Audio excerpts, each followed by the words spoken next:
Good afternoon from the game terminal. I'm Joe Hunk, as it is great to be a Tennessee Vol because Jim Schlossnagle is out at Texas A&M, and he is now the brand new head coach for the Texas Longhorns. Right after that took place, Jace Lavalette decided to enter the transfer portal. For those of you that don't know, he was the Aggies' best player after Jaden Montgomery got injured. And then you got Tony Vitello, who was just named as the coach of the year for college baseball. For all your financial repairs as well as financial and stuff and everything else that you need from USSTN.com.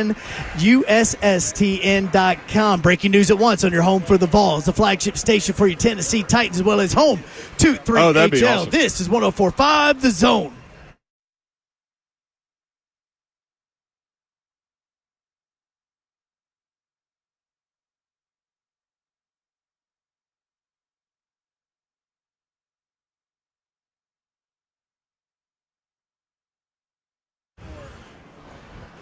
Yo, what up, Nashville? 3HL is on the air. Brent Doherty with you on a very hot day in the Music City. I'll tell you where it's not hot. It's really, really cool.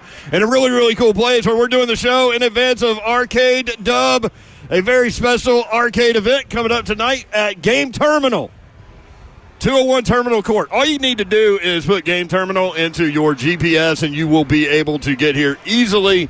And you'll be able to hang out with us, man. There are video games and pinball machines everywhere. Everywhere I look. There's a big, huge bar also. They've got some VIP rooms. They've got some comfortable seating. 10,000 square feet inside this massive arcade. Nashville's largest arcade, Game Terminal. That is where we are today, 3 until 6 o'clock. And then the Arcade Dub event going on tonight. And Slaydock's challenging everybody into playing this and that and all these things. And I think we both want to play Miss Pac-Man at some point. That's an old school, like, comfort food type thing. I'm more into spanking them, y'all. You going to spank people? Yeah. I ain't with playing nobody. So apparently a marriage has really slowed you down. Normally you're here early. Yeah, I had a bed that wouldn't let me go. What does that mean? What's at the bed? I ain't going there. That nap is serious, man. That mother wouldn't let me go. Isn't this cool though, man? I love all these pinball machines too. You just get your wristbands when you come in here, and you can partake in this event. And lots of 3HL listeners, lots of Blaine listeners, lots of Arcade Dub listeners already in here and taking this in. Nashville's largest arcade. GameTerminal.com is the website. More than 250 games spanning 40 years, from pinball to Pac-Man, Mario Kart, anything in between. NBA Jam is right there. I'm undefeated in that over in Church Street Mall. He's on fire. Yeah, I mean, Church Street Mall. Church Street Mall. Yeah, I was undefeated, man. It's so funny, like all of the places that we were probably at the same time that don't exist anymore in Nashville. It's over with. That part is over with. Like I was just over there giving directions to a location. I was like, it's out past Starwood. And they kind of looked at me, and I was like, I give directions in Nashville, iconic places that are no longer here. In landmarks. That is what's going on there. So we will be here until 6 o'clock in the event going on, Arcade Dub. Well positioned, great marketing. And Babsy's here, too. Hey, Babs. What up, What Babsy? up? Good How to are have y'all? you back. Oh, great, man. Good to be back. Babsy gets the AI one every. This is Reed and Zeph. They only one they go with. AI. AI. It's only AI Babs. Reed might like the AI more than Zeph does, and that's saying something. That's That's a saying lot. something. We might have to take it out of the system. Listen, also, if any of Let's y'all go. know Zeph, he won't listen to us, but please tell him to stop working on his vacation. Right? I was about to text him, dude, go lay on the beach. He's all over this Jim Schlossnagle story, which It actually is pretty fascinating. which actually broke in confirmation yesterday while we were on the air with Chris Lowe. And so Chris's take was when a coach, he goes, I've been doing this for 40 years. When a coach goes after a reporter and turns it on them without usually answering true. the question, he goes, I'm not surprised at all. Yep. It's usually true. Well, I had read something before Game 2 that Texas A&M was considering firing him. And I was like, okay, there's something going on here. And then, like, after game 2, there were, like, murmurs of him leaving for another job. Right. So this has all been in the works. So clearly he knew what was going on. Kendall Rogers, I think is the guy's name. Yeah. Said that this deal was done before, like, the NCAA tournament. Yeah. Like, this has been done for a long time. This dude has known this for a long time. That's serious. Which, okay. And he's been setting up false recruiting weekends. He was allegedly using burner phones to recruit to Texas while trying to win a national title at Texas A&M. I need Greg McElroy to get on top of this. Right? Because that's classless. Yeah, I need McElroy to get on top of this. But, like, all of that, okay. He apologized for that. You could just even be like, all right, that's shady as you know what, whatever. Right. But then to attack a reporter who asked you about it, or to react, let's say you don't want to say he attacked him, okay? But to react that way to a reporter that asked that, like, you're just a true piece of Shiano. And a young reporter, too. Like, that's not okay. Yeah, that's not cool. okay. Because that reporter is doing their job. Yeah, and didn't, like... And had already heard the murmurings. There you go. Clearly. There you go.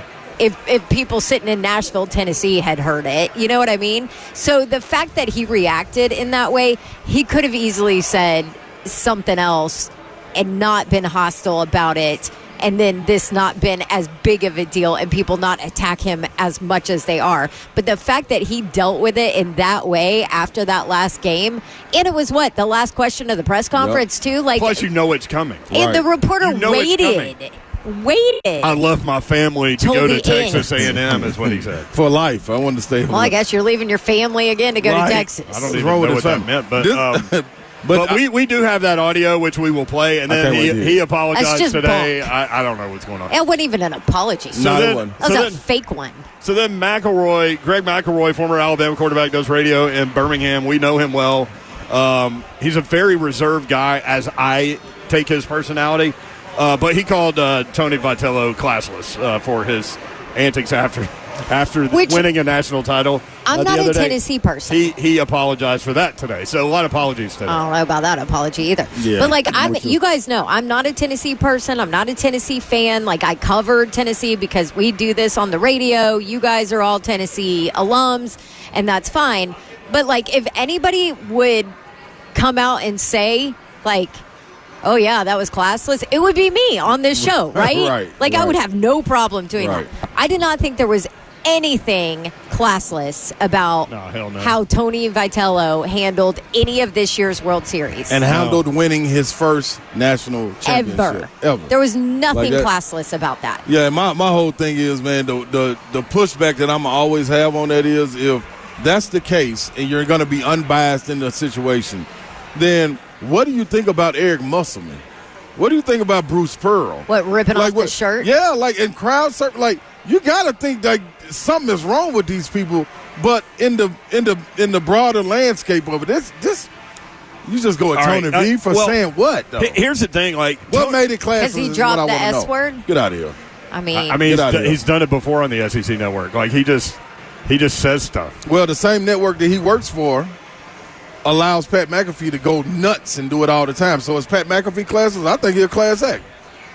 It is what it is. Well, there are some people that would say he's classless. Yeah, but to see where his grind has come from in that situation, he's always been able to be him. That's what you're right. He's always him, and you know what you're going to get. So exactly. You take Tony it for V what is it always himself. Come on, man. Yeah. Right, but I have a hard time finding classless in what Tony V did. I do too. After winning a national title, he ate the ice. We put the video out there. Like, it could have been way worse than that. I don't know if you saw this. He could have been doing the Careful. Yeah, you know? exactly. I mean, he's not doing any of that, right? Yep, I agree. You're not on camera yet, so that didn't get there. I agree, Babson. You're absolutely right. Did you see the video that they put out? Do I have to sit next to y'all to get on camera? No, we'll fix it. Did you see the video of the first pitch in Tony Vitello's first game at Tennessee? It sounded like somebody made a putt it was crazy. when Condredge Holloway threw out the first pitch. Because there were only 20 people there? Maybe. Yeah, I sent that. So you go from that to winning a national title, and What are you supposed to do? How are you supposed to act? I'm not going to question. I got a clue. How excited somebody gets for one of the biggest moments in his life. Look, when you have a moment that you will, on your deathbed, think about, go wild in that moment. Yeah. So, I can't imagine what I would have did when we won the SEC championship. It was all a blur. Oh, my gosh. I couldn't imagine you with a national title. Man. Everybody would have hated you. Around your neck. What? Headbands crazy. flying. Oh, my God. Sweaty headbands. You'd have had like a one-man parade in your uniform That's down. a guarantee. Down Gay Street in downtown Knoxville. Pretty much guaranteed. This place is awesome. No, it by the is. way. GameTerminal.com is the website. You can see what we're looking at. Video games everywhere. There's Bert shooting some things. I don't know what he's shooting. Bert has been like in a daze on that game since we walked in. Bert's got a little drink in his hand too.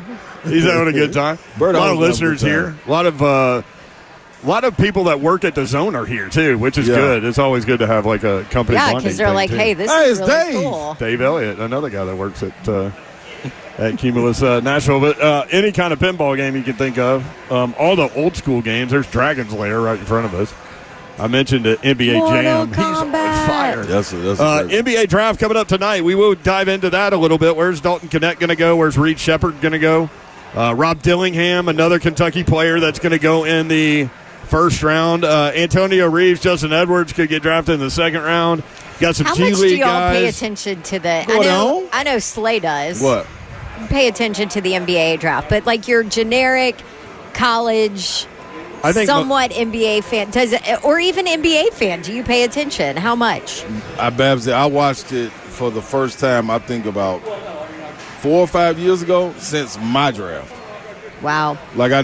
For one, it was a mental thing. Yeah, then it was pulling off a scab. Then the other part is now I'm also watching to see where the SEC guys go. Other than that, there aren't very many. And it's such a quick turnover with the contracts now. You get 2 or 3 year deals, and it really doesn't matter where they go first. Yeah, it's like, man. Well, also when you consume the draft, like there are so many trades. Yeah, it's a lot going on. If I there remember, are also so many international that's guys that and I a lot of people aren't familiar so with. So to get ready to ask this man about his take on the NBA draft, I wrote down college players. I wrote down Kentucky guys. I wrote down what you just said, lack of SEC players. Like, what's that about?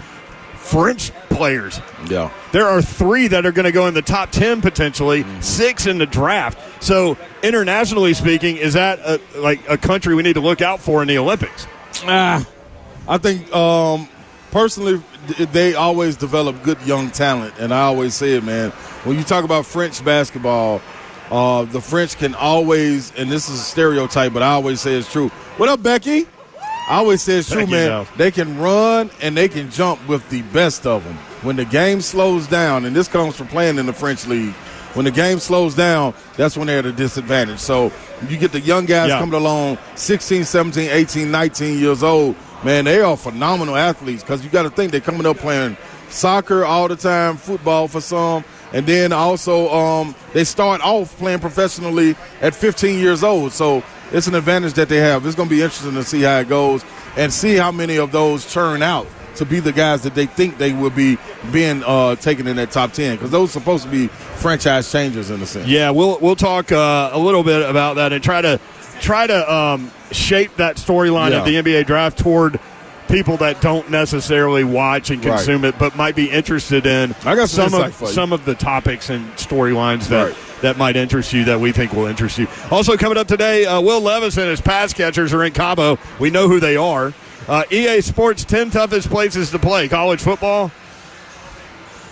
It's going to be interesting to a lot of y'all to figure out who's not in the top 10. We'll go through that at some point. When we come back, Coach Mack, presented by Two Rivers Ford, the South's most trusted Ford dealer. We'll talk about the Titans next. 3HL, live at Game Terminal, 104.5 The Zone.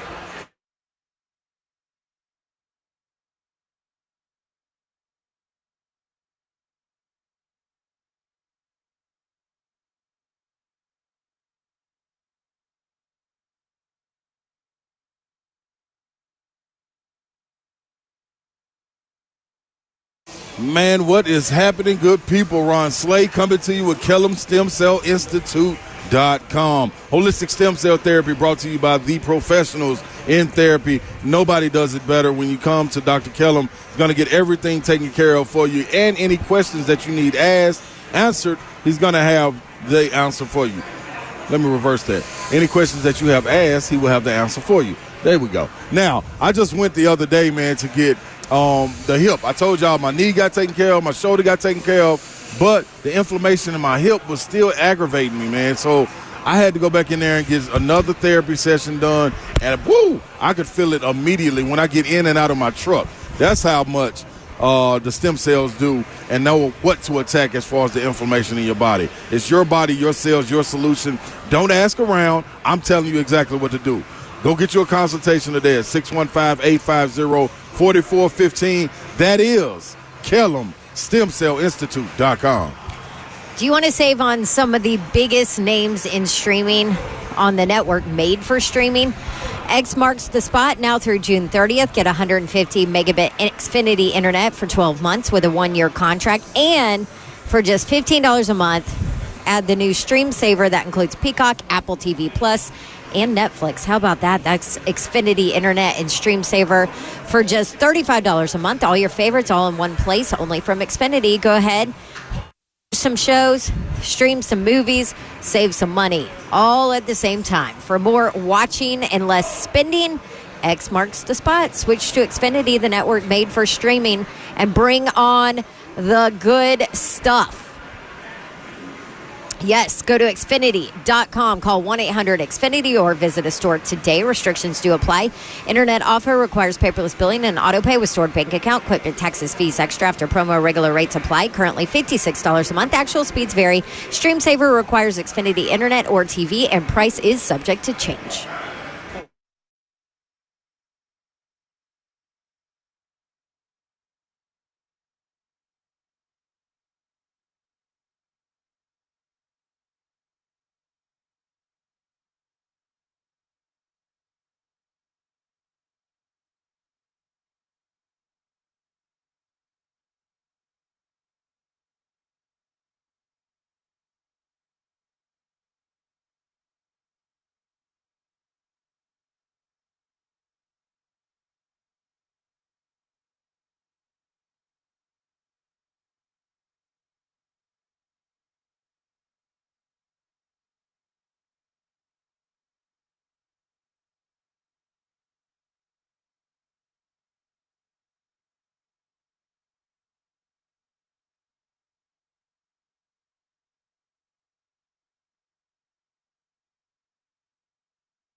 3HL 104.5 The Zone, broadcasting live from Game Terminal. You guys need to check this thing out, man. Like, we grew up in this era of video games like this, like arcade games and pinball machines and all of that. Even if you didn't, you would have a blast. Oh, yeah. Or if you bring your kids. Like, they have no idea what these things are, but they would have a blast. Not? No, hell no. But they would have a blast. There are 2 huge bars. They've got food here. It's incredible. GameTerminal.com is the website. My God, Patrick. Frogger. I just played Frogger. You did? Oh, dude, if I was a frog trying to get across the street, I'd be dead. Like, I died 6 times in, like, less than a minute. I mean, trucks just splat, dude. What? Do you remember when Mortal Kombat was, like, considered too gory? Right, yep, I'm like, shoot, nowadays the games, like, put it to shame. Yeah, because they had the blood splatter. Yeah, we used Yeah. to put the code in to get the blood. Yeah, buddy. And then there was an NHL game that did that too. Like, you could make Wayne Gretzky's head bleed if you hit him right. Geez. Yeah, but that was more video game system as opposed to arcade game. But it's fun. We'll be here until 6 o'clock, and then they got the arcade dub event coming up tonight. This is kind of the kickoff for it, though, ain't it? This is the kickoff for it. Yeah, Bert's already rolling around. I wonder how many games Bert has played. Coach Mack joins us now on 3HL. He never had time for this stuff, but Coach Mack, you would have a great time here at Game Terminal. It sounds like it's really good. Hey, I know Bert and Joe Hunk are all up in that. Now, I know they're all over that, just listening to them over the times that I've talked to them about stuff. So sounds like a great place. Yeah, it's a lot of fun. You know what else is a great place, Coach Mack? And I know you know this one, Cabo. Well, yeah. I say, Cabo's a really nice place to throw the football around. It really is. I mean, the air is just right. The air is just right, and then if you run too many routes, you can always take a little bit of a dip in the ocean, and then they've got really good food anywhere. So if I was going to throw the football right now, I'd go to Cabo. Yeah, and they're putting videos out on social media, so you can so we know who the 5 players are that are out there, which we'll get to in a second. But I've just got this image of, like, if they get tired and they need a refresher, they're right next to the beach. I can see them, like, Levis and the guys running on the beach like Rocky and Apollo. Just dive straight in. I just hope they stay on the beach. I got back about 10 days ago from Rosemary Beach, and then when those rip tides came up and they put those rip tides up, no more in the water. So I hope they don't have rip tides down there. Stay out of that. Throw it on the sand all you want. Yeah, stay away from riptide. And what Coach Mack is talking about, if y'all don't know, 3 guys died down there near Panama City Beach, I think. But, if the red flag's out, stay out. Riptides are a real thing. Becky here lost somebody really close to her in a riptide emergency. And what you're supposed to do, like, the instinct is to try to swim back to shore, and that's exactly what you're not supposed to do. You're supposed to swim horizontal with the beach, and even then it's a hard thing. So, good public service announcement there. Yeah, I've got some lifeguard in my history, and so I'm just telling you that stuff is dangerous. Can you imagine Coach Mack a lifeguard? Where, at the pool in West Texas? No, Coach Mack is some beach. No. So there's a couple of pretty well-known places in Texas. I lived that life for a while. Not Galveston, though, was it, Coach Mack? You've been there, I'm sure. No, I've been to Galveston. I wouldn't. Let me say something about Galveston. My college roommate's brother was the city manager of Galveston, and so we would go down there for spring break, and that's about all I'm going to say about that. So I lived in Houston, 3rd, 4th, and 5th grade, and that's where we would go to the beach because it was like 48 miles from our house. And water down there is a little bit sketchy now. No, I mean, well, it's right next to the Houston Harbor, which is oil infested. So there's that. There's jellyfish everywhere, all over in the water and on the beach. Shells everywhere, like you cut your feet walking on the beach. The town is like historic and really nice, but there you go. There's our Galveston update. All that being said, I went back several times. Go to 30A. Anyway, Levis and pass catchers in Cabo. So Will Levis with Tyjae Spears, D-Hop, Ridley, Chig, and Wiley. I'm excited about the 2 tight ends being involved in that group too. How important do you think this little excursion is for these guys? Well, I think it's got relevance. First of all, this whole group is brand new getting together, because you got a new coaching staff, you've got a new offensive system, but just the fact, first of all, the quarterback organized it, so that's always a huge plus. And then, those guys going down there willing to spend time with one another, because anytime you're involved in a team sport, which all of us have been at various levels all of our life, I mean, you've got to get to know the people that you're playing with, too. So, however many technical things they're doing, I mean, I think just the camaraderie part of it is a huge, huge part of it, especially when they're getting ready to go here in about 3.5 weeks, get into the grind of the NFL season. Building that type of a base, to me, I mean, that's invaluable. I've always thought it was important all the years I coached in this league. And the teams that do that, I think it's got value to it. Coach Mack with us on 3HL. Thanks to our friends at Two Rivers Ford. Coach, Big Jeff on the Rich Eisen show today, he started talking about how he might be the biggest trash talker amongst all of the defensive linemen in the NFL. I knew that he talked a little bit. I was kind of surprised by that, but that's a confident dude. And, if I'm an offensive lineman or a quarterback, let's say, I'm not sure I want that guy yapping in my ear. Well, I don't know what he said, but anything Big Jeff says is okay with me because he backs it up on the field. But, yeah, I mean, and he does. I mean, and he doesn't leave any stone unturned, from what I can gather out there when he's talking on the field. But look, he's still playing. He doesn't let it distract from what he's trying to do. I mean, so to me, as I said, I started this answer off by saying anything Big Jeff says, I'm good with. How much better can he get, do you think? Like, where's the ceiling for him?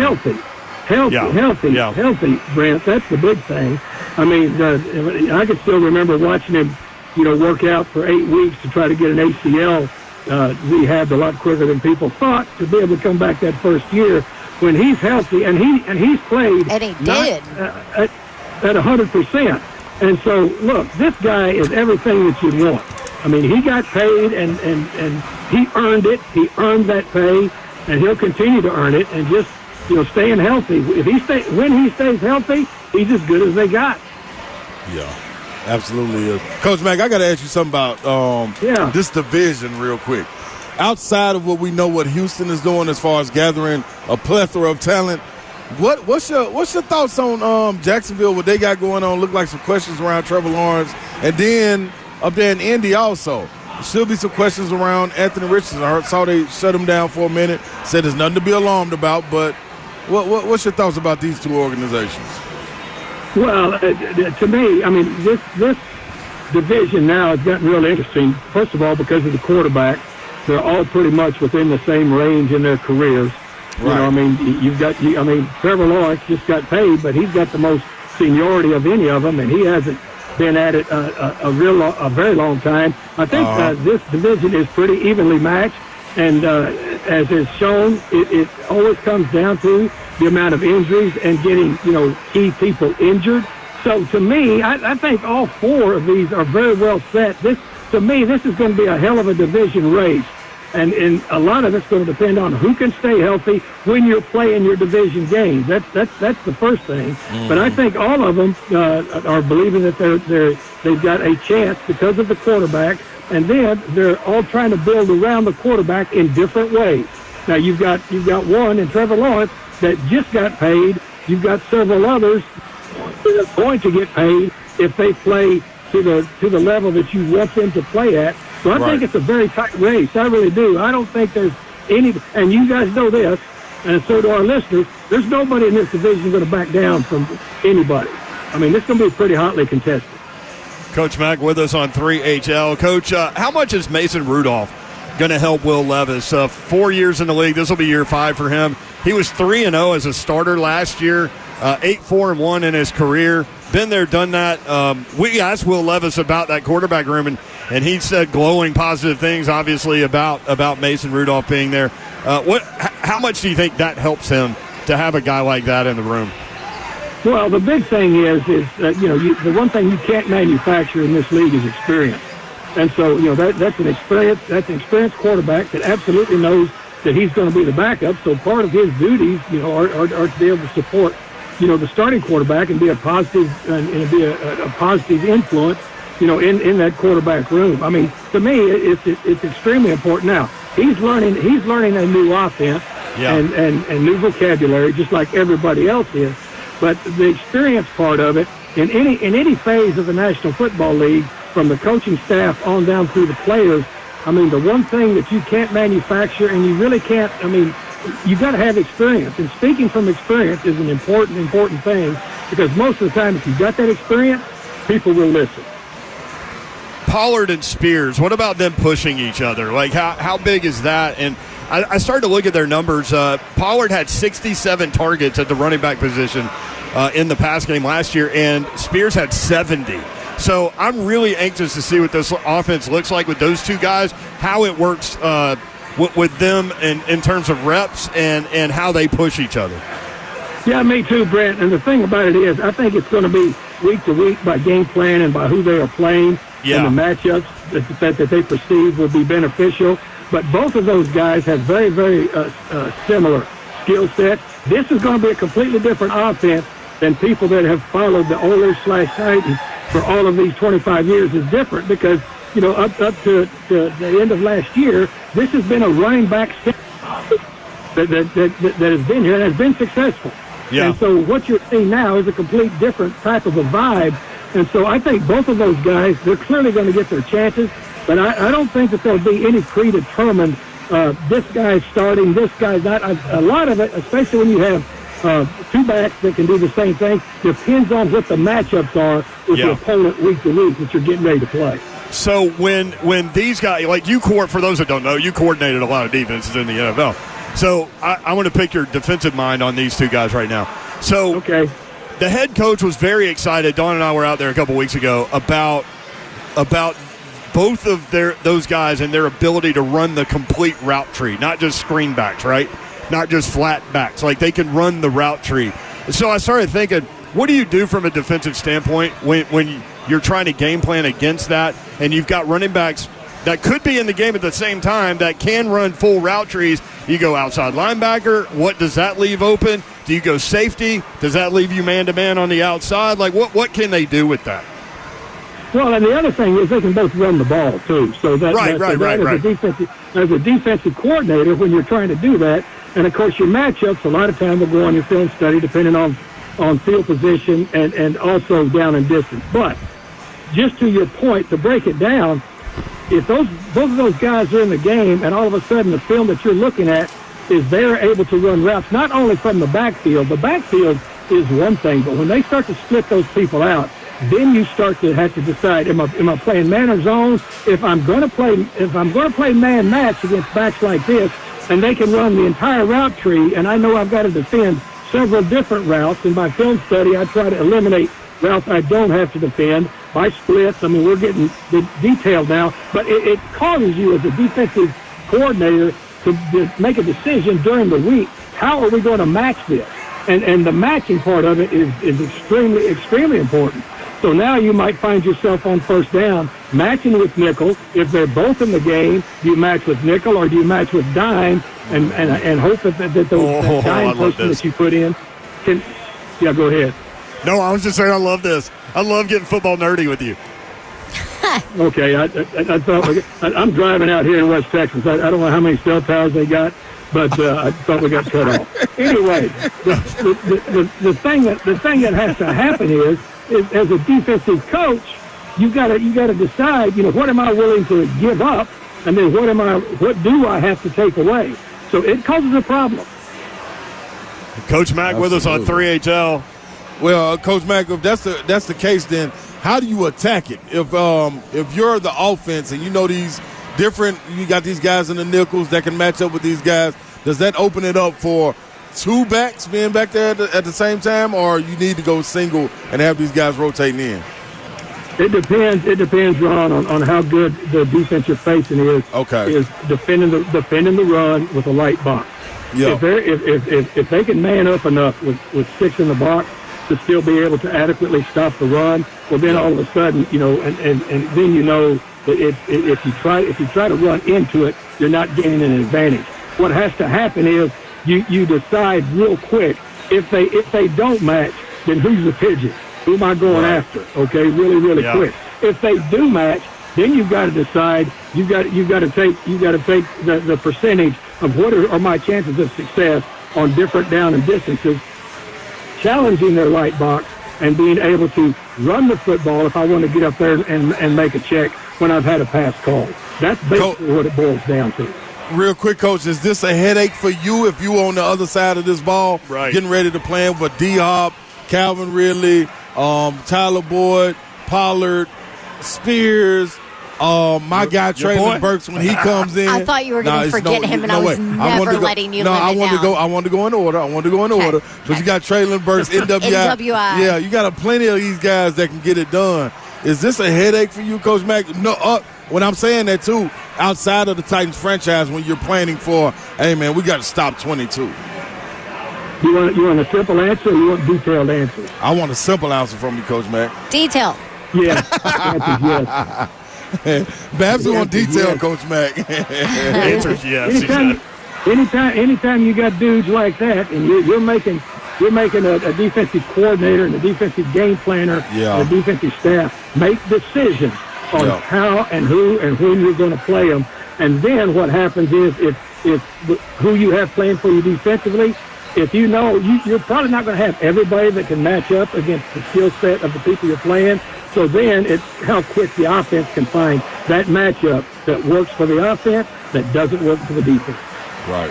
I was going to ask you about Chig, but I'll do it next week. But in advance of that, last 7 games, 26 receptions, previous 10, 28, way more yardage. So next week I want to get into what happened with him. Did a light come on? What do you expect from him next year? So or this season? So be thinking about that when you're driving through West Texas.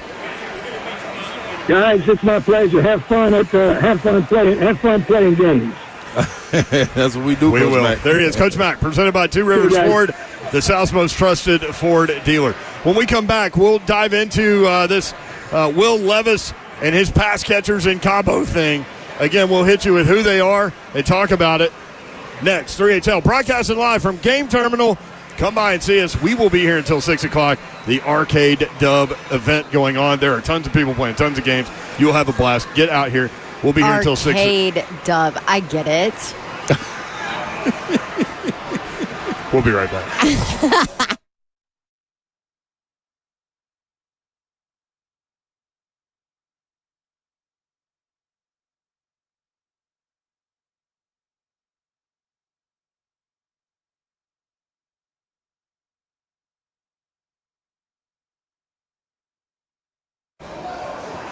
Want to tell you about Outdoor Lighting Perspectives of Nashville. Here's the deal.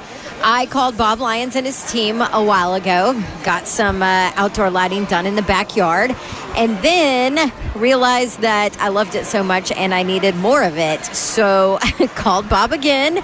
Not only did they come out, they came out, they went through everything, we went through a plan, and then they installed everything in a day in time for my get-together, and it is the most amazing thing I have ever seen. It is beautiful. It's perfect. It makes such a difference.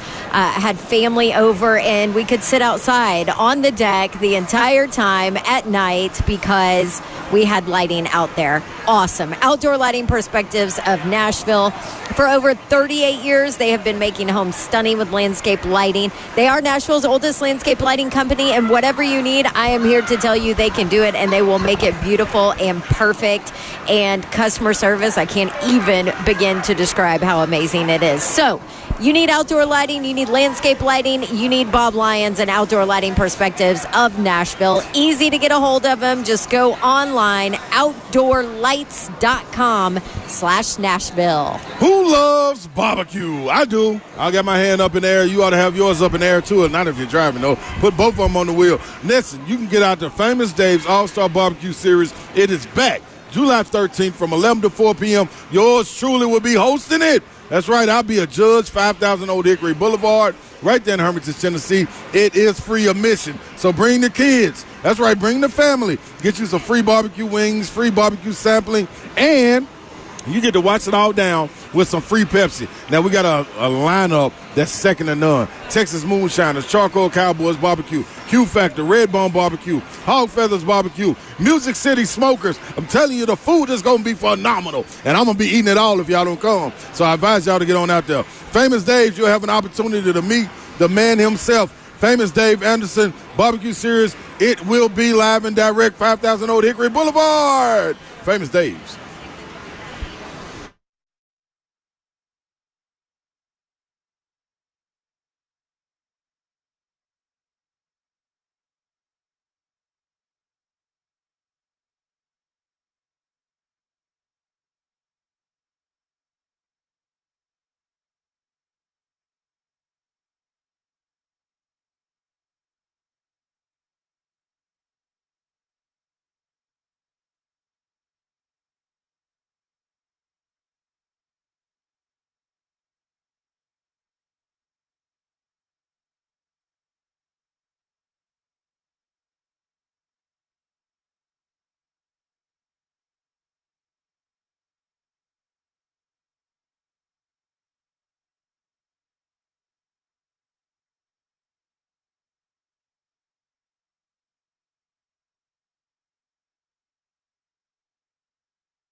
HL 104.5 The Zone, broadcasting live from Game Terminal. You really need to check this place out.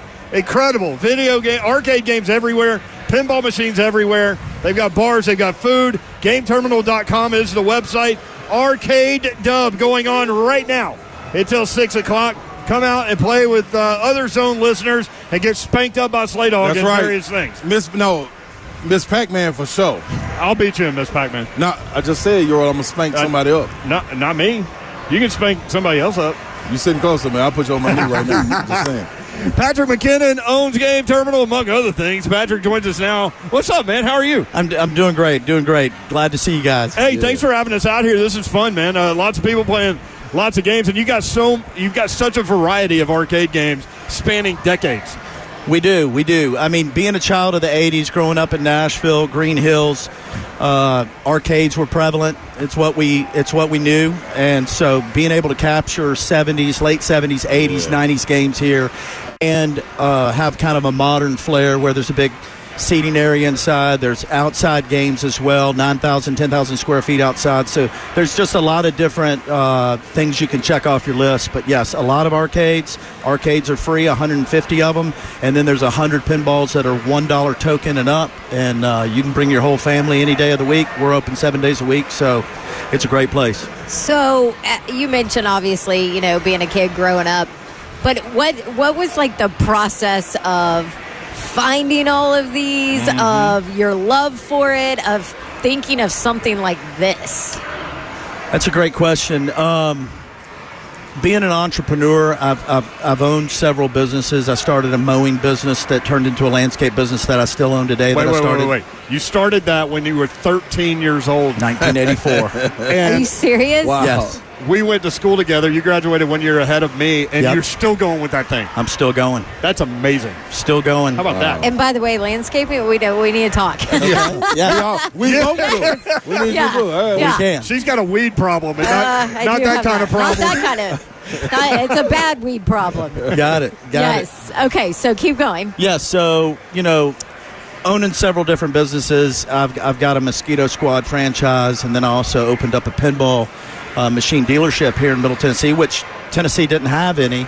So I opened that up, and then I found this piece of property, and then I was like, you know what? I can check off a dream that I've always had, which is owning my own arcade. Just basically, I'd already had an arcade in my house that had 40 games in one room that was dedicated to that. Chris Sanders had been there when my son played football at NBA, and Chris Sanders is a huge fan of playing 80s and 90s games. Super Pac-Man is his number one love. Okay. Nice. And so he, I just wanted to finally create this, and finding it, back to your original question, finding this has come from all over the U.S. I mean, whether it be, Facebook, Marketplace, groups, little nerdy groups all over America, and I've had games shipped from probably 48 or 49 states. Wow. Oh my gosh. And so sometimes you find them at auctions, sometimes you find somebody local, but a lot of times you're shipping this stuff in, and you take a gamble and you hopefully get what you paid for. So. And hopefully they work, right? I mean, like, yes. These are, I played these games as a kid, you know? It's crazy. And the technology that's in these games, they're so old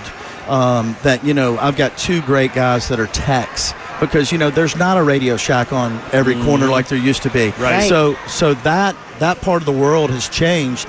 So we have to get creative and find places online to keep these things going, because all these have pretty much all old CRT monitors, which are the televisions that have the curve, and these are not LED screens. These are not LCD screens. This is old technology, and keeping that up is a hard thing to do 40 years, 50 years from when they were made. That's crazy. It's fascinating. Man. So I've been hearing about this for the last year and a half, and I've been meaning to get over here, but I'm glad I got over here today. Patrick, I need to know, what do you do if someone comes in and they say, man, I want to buy one of these games? Yes, we've got Music City Pinball, which is my sister company that's attached, still under the same roof. And you can easily come in there and see Rob or myself or William, and you can purchase any of these pinballs. Pinballs are still being made today. There's still 4 to 6 manufacturers, key manufacturers, that are producing these games. And so if there's an old game you're looking for we don't have, we can search, we can find it, Yeah. And so, yes. We can help you. accommodating parties, whatever it may be. Absolutely. Anything here. Okay. Events at GameTerminal.com. We can host any and all size events, whether it's school parties, whether it's business parties. So I know obviously, like we love this kind of stuff. This is our childhood growing up. What have you seen reaction from the kids nowadays?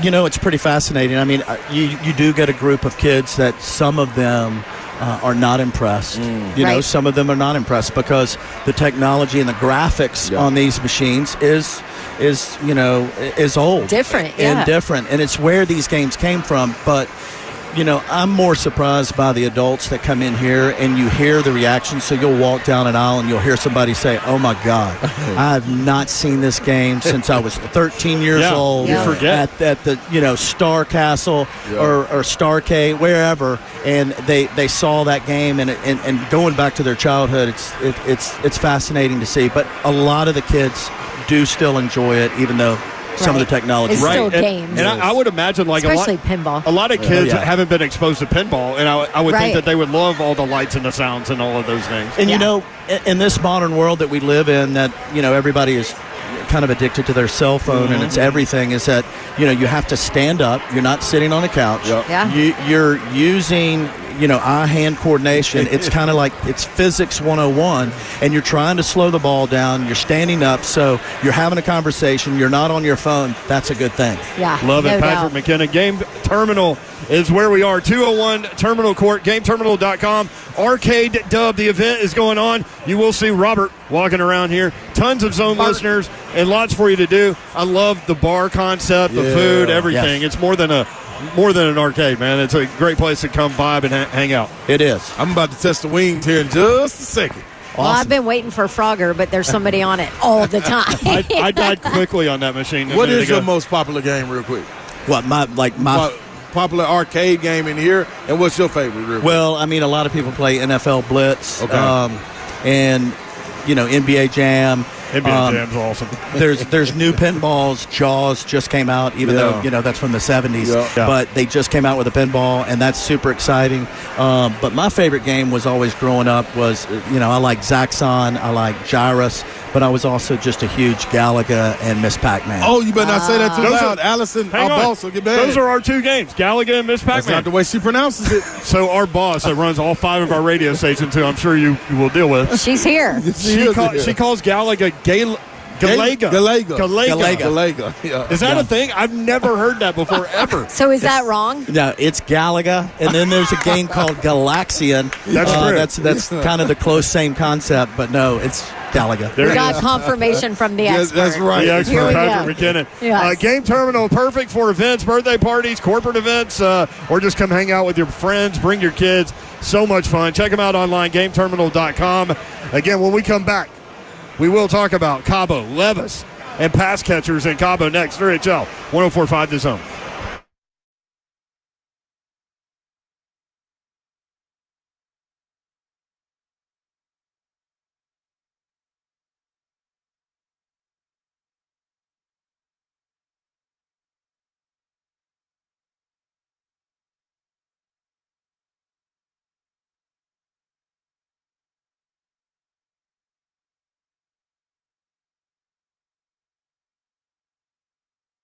If you're often feeling a little tired, you're lacking motivation, and your drive is not where it's supposed to be. You're out there gaining weight, you're noticing a loss of muscle mass, then these could all be signs of low testosterone. You need to get on it. Don't wait. Find out now. Go to Low T Center. They made it easy to get your levels checked. It's just a simple blood test with their on-site lab. You'll get results back in about 25 minutes. Now, Low T Center is not your typical doctor's office. Their physicians specialize in treating low testosterone with customized treatment for each patient. For established patients like myself with stable T levels, they also offer a convenient physician-monitored self-inject treatment plan that ships directly to your home each month without the need to come in for weekly visits. I go to the one on McEwen. You should come visit that one. One in Hendersonville, Murfreesboro. They're everywhere, man, so you have no excuse to stay on top of your men's health care. All you got to do is go to lowtcenter.com to book your appointment today. That's lowtcenter.com. Low T Center, reinventing men's health care. Nashville's largest arcade game terminal. That is where 3HL is broadcasting live today. We'll be here until 6 o'clock in support of the Arcade Dub event, and you can come participate with lots of Zone listeners. They've got pinball machines. They've got old-school arcade games, over 250 games spanning 40 years, from pinball to Pac-Man, Mario Kart, NFL Blitz, NBA Jam, Frogger, all of it is here. They've got 10,000 square feet of games inside, 8,000 square feet of space outside, and we're having a great time. We would love to see you here. Put your skills to the test on a rare game, limited edition, or roll with one of your old school favorites to see if you still have the skills to get that high score. If you want to challenge Ronald Sylvester Slay, he's going to put you over his knee and spank you, is what he says. But maybe you are a little more confident than that. So come on out and see us. We'll be here until 6 o'clock. GameTerminal.com is the website. 201 Terminal Court in Nashville. Just type in Game Terminal in the GPS and come on out here. We'll be here until 6 o'clock. Bars, food, games. GameTerminal.com.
Good afternoon from the Game Terminal. I'm Joe Hogg. It's been a big day for the Vols. Not only has Tony Vitello been named the head baseball coach of the year, But you also have added another trophy to the closet because you have your regular season champions. You are the tournament champions in college baseball. You are the College World Series champions. And Rocco's has just announced that the Vols are officially the Jello Shot champion for 2024 as Tennessee beat Texas A&M by 6,037 Jello Shots, that being the final official number. And then tonight, the NBA draft going on. 7 p.m. is when it gets started, and be ready because Dalton Connect could go early. Right now, the latest mock drafts say that he could go 6th overall to the Hornets. For all your foundation repair and waterproofing needs, you need to visit USSTN.com. Breaking news at once on your home for the Vols, the flagship station for your Tennessee Titans, as well as home to 3HL. This is 104.5 The Zone.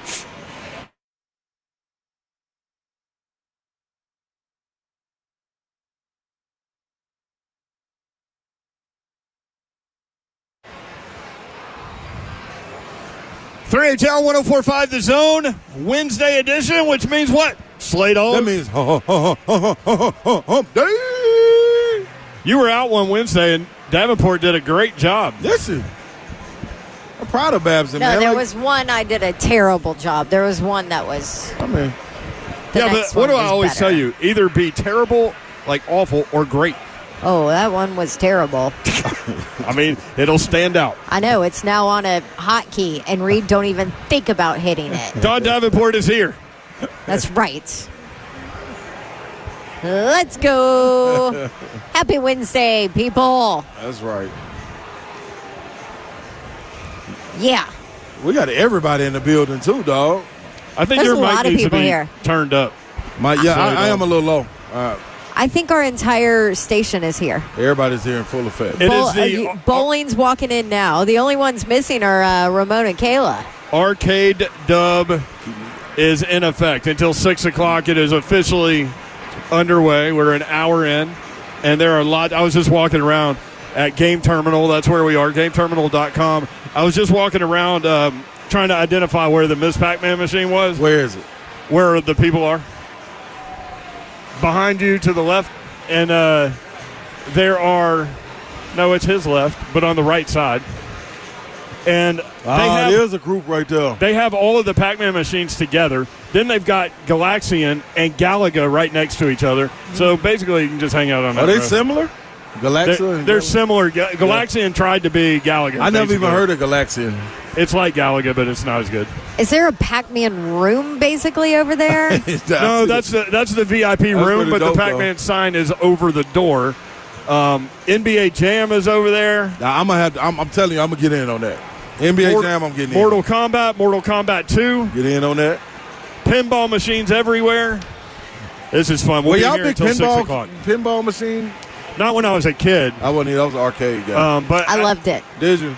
as I got into it older, now. That's what I was. I got a little more into it. I was always frustrated because I sucked at it.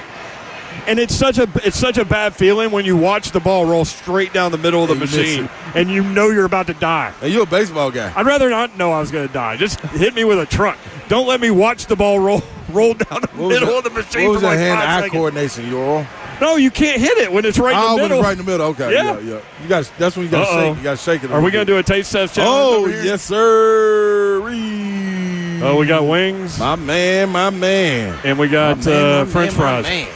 Slay's going to try that. Happy hour wings and fries, $14. Lemon pepper. Look at all that grease on there. That's some good stuff. They've got 2 big, huge bars here at GameTerminal.com.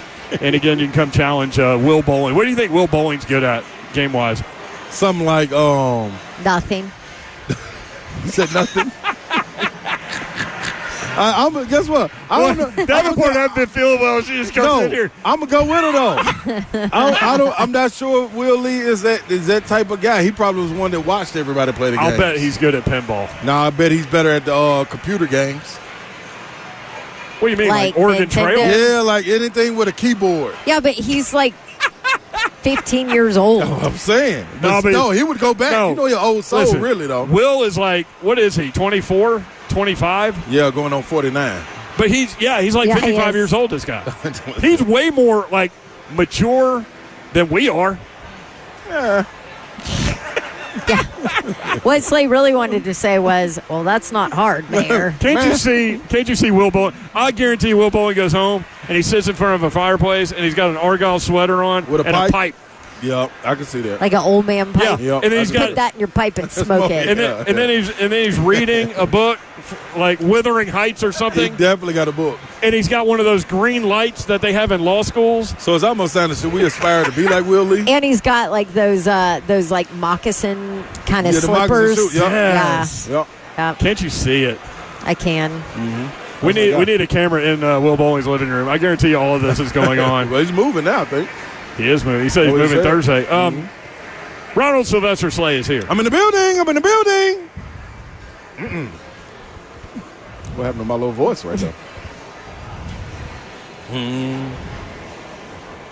We do have audio coming up from Big Jeff. He was on, Jeffrey Simmons was on the Rich Eisen show. I've been hearing about this all day. What Big Jeff say, man? You're going to hear it. Okay. He talks about how he's the biggest defensive line trash talker in the league. I don't doubt that. And then so Rich Eisen was like, talking about the first matchup. He's like, well, you get Caleb Williams first. And he goes, fingernails. I can't wait to talk to him about his fingernails. You got to do your homework when you're a trash talker. He says he does. Wait, who said that? Jeffrey Simmons. Meeting wait. gonna poke. He gonna poke at him. Can't wait to talk to Caleb Williams about his fingernails. That's I what he said. hope he's not mic'd up for that one. Yeah, I hope they skipped that one. Yeah. Let that one go, y'all. NFL, let that one go. Or is crying Yeah. But then Rich Eisen said some over to interesting mom. things. You know that one's going to come up in trash talk. That's definitely one coming up. Yep. Rich Eisen said some interesting things that we all know. He said, look, I'm a national media guy. Yeah. So He also was like poking the bear. Yeah, but right? he said leading up to that game, you're going to hear from everybody about nothing but the Chicago Bears. And Caleb Williams. And he's like, y'all don't have the cachet nationally. You just don't. And so all the talk's going to be about Chicago. So we'll play that in a little bit, too. I would put that on. That would be all over my locker and everything. Like, so, come out and say it in my face. That's all I need for the year. Yep, Reed pulled all that, so we'll play it in just a little bit. Also, Will Levis told us when we had him in studio for an hour, if you missed that conversation, find it on the podcast section of 1045thezone.com or just download the 3HL podcast, rate, review, subscribe, all the shows on 1045 The Zone. Get that done, and we would appreciate it, and you will be entertained by Will Levis an entire hour in studio. And basically, we use that time to get to know him and what made him tick and what made him successful and goals, dreams, aspirations, all those things. Plus, we talked football. He told us he was going to Cabo and taking 5 teammates with him. We now know who the 5 are because they put the video out on Instagram. And he's got Spears with him. Mm-hmm. He's got D-Hop with him. He's got Calvin Ridley with him. And it's interesting. I'll come back to Calvin Ridley. He's got Chig with him, and he's got Wiley with him. And those are the 5. So they had a football field. He rented a place to stay. They got a football field to throw. They're going out on a boat one day. They're playing golf one day. So some team building there. 2 tight ends, 2 receivers, and a running back. Yep. 2 turntables and a microphone. You can get all your sets. All your sets. I like it. Mm-hmm. So I'm going to go back to Ridley. Remember what he said about Calvin Ridley? When I said, look, man, when you walk out there and you've got a Hall of Famer on one side, but when you watch Calvin Ridley's feet, that's just different. Yeah. And remember what he said? He goes, yeah, I'm having to work on my timing because he gets in and out of his breaks faster than anyone I've ever been around. And he said because he's so fast, period. And he goes, people watch how he runs routes, and there's like oohs and ahs. That's interesting. And so I'm glad he's on that trip. Yeah. Because of that. You can work on your timing here. Yeah. And have it down by camp. Well, and Levis loves the deep ball. We know that. He loves to push the ball down the field. Well, and he's got the arm to do it. Definitely true. And maybe now, this year, he'll have the time to do it. What's up? I know we're going to be able to get into this later in the year, going into training camp later in the summer, but what's your thoughts on Calvin Ridley? Like, is this a top 5, top 8 receiver in the league? Like, that's because when I keep on hearing all this, people coming out talking about their feet, talking about, like, you know what I'm saying? Like, that's a lot right there. Like, everybody's not being talked about that way. You got Jamar Chase, Jefferson, Devontae Adams, all those guys, Stephon Diggs on occasion, all in the different stratosphere, correct? Now, when you start talking about guys like him, Calvin Ridley and D-Hop and people like this, like, hey, man, that's a lot that's supposed to be expected of you too now. So I'm interested to see. Like, it's a lot being put on other guys. Like, does D-Hop still have it? Tyler Boyd coming into this offense, being able to bring something to it. But Calvin Ridley is really the catalyst for this then, if that's the case. Let me start with this. Do you think he's got a chip on his shoulder? I think he should. Because I think he's severely underrated nationally. Okay. Yes, when you look at his last 2 full seasons, his numbers are incredible. Yeah. But what do people talk about? They talk about the suspension. Yep. And so that kind of overrules what people think about him, I think. And I wonder if he looks at this as an opportunity in a new place to go show everybody what the hell is up. I'm going to tell you, man, being close to a situation, the last time I heard people talk like this about a receiver when I was a fly on the wall was Antonio Brown. That was the last time. Like, I keep on hearing it over. Man, he come out his break so quick. He got to have a quarterback he got to have timing with. He may not even run the right route, but you have such a timing with him. That's why Big Ben and AB was so good, because AB would run out. He would break off routes all the time, but Ben had the arm strength to get it out. So that's when I'm hearing y'all talk about Calvin Ridley, and I ain't been able to see him yet. Yeah. When I do, I can't wait to look at it, and I'm going to ask Ramon when we have him on, dog, I got to know, is this what you were thinking of when you saw AB run routes? Because this is different. Yeah. This is different, well, man. I'm just saying, like, fast feet, fast pull away. We watched the offensive line for a long time, and then when they did 7-on-7, we walked around to go watch the 7-on-7, and I knew who he was before I even saw the jersey. Yeah. Like, it was noticeable. Okay. Hey. Remember, I Also, told you, haven't seen a whole lot noticeable. of that in Nashville either. Yeah, we have. Also, haven't seen that level a whole lot in Nashville. But what I'm saying is you got a Hall But of yeah. Famer on the other side. Yeah, Right. absolutely. And I'm not trying to take anything away from him. I'm just saying. Absolutely. No, but he's different. He's different. His He's style different, and yeah. what his strength has always been It's two different. totally different things. Which I think is why he's okay coming into the later years of his career. Right. Because it's not like that speed was ever his big time thing, right? Yeah. Talking about D-Hop. When we come back, we'll talk with Todd Ferman, our sports betting expert, our guy in Vegas. Godfather. The Bet the Board podcast with something new out. We'll talk with him about football futures, maybe a team that he likes under the radar, maybe with some value, college and pro. Talk with him about the NBA draft as he get involved in that. And he's always got a NASCAR pick for you. That's coming up 3HL 104.5 The Zone live from Game Terminal, GameTerminal.com. Arcade Dub underway. It's tons of fun. We'll be here until 6 o'clock. This is 104.5 The Zone.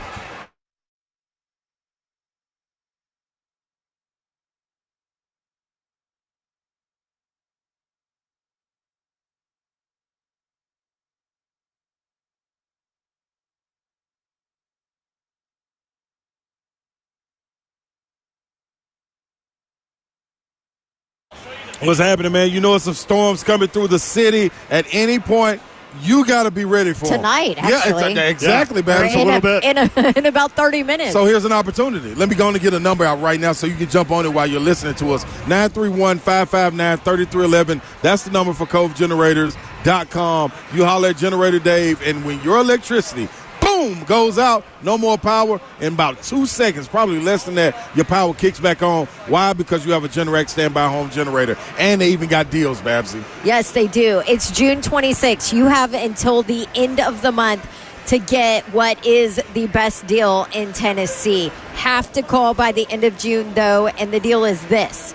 With the purchase of a Generac automatic standby generator, you get a new 10-year free warranty upgrade, over $1,000 value, and then on top of it, you get a $500 off.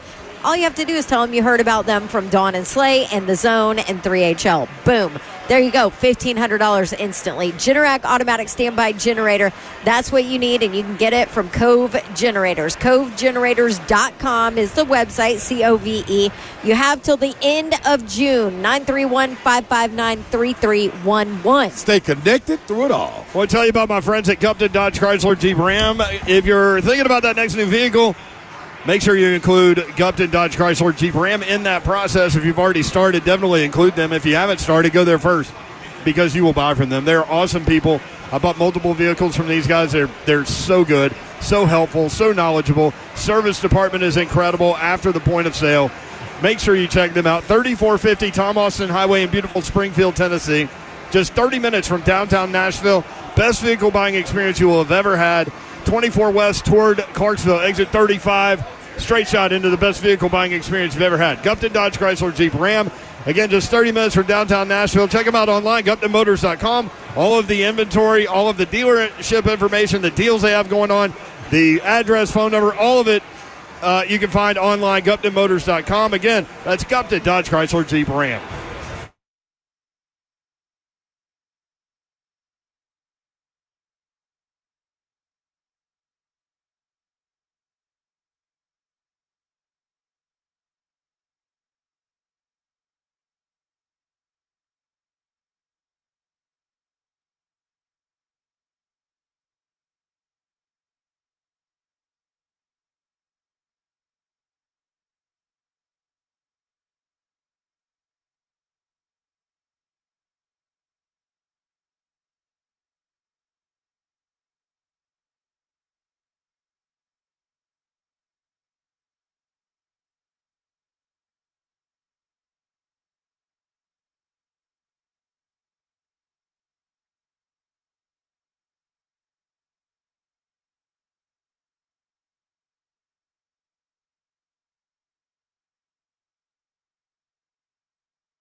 3HL 104.5, the Zone Wednesday edition. Brent Doherty, Don Davenport, and Ronald Sylvester Slay.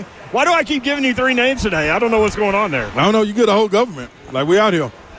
Will Bowling is here. Arcade Dub, the Will event. Lee is in the Tons building. of Zone listeners playing video games, arcade games, pinball machines at Game Terminal. 10,000 square feet, 2 huge bars.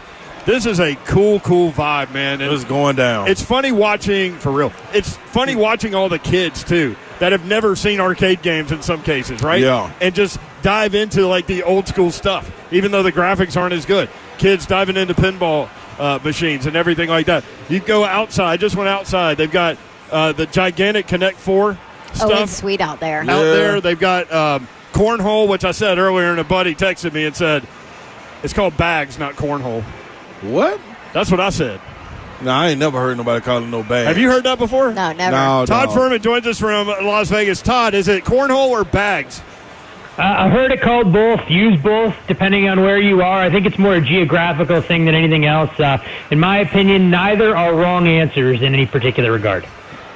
Way to not have an opinion, Todd. I hate when Where he you act come like. on? I hate when he act like that. I hate when he act like that. This is how this I mean, show's look, going to if you go. want me to tell you, if you want me to sit here and tell you what you want to hear, you got the wrong guess for that. So we know how that works. It ain't going to happen, and I have no intentions of changing this Wednesday afternoon.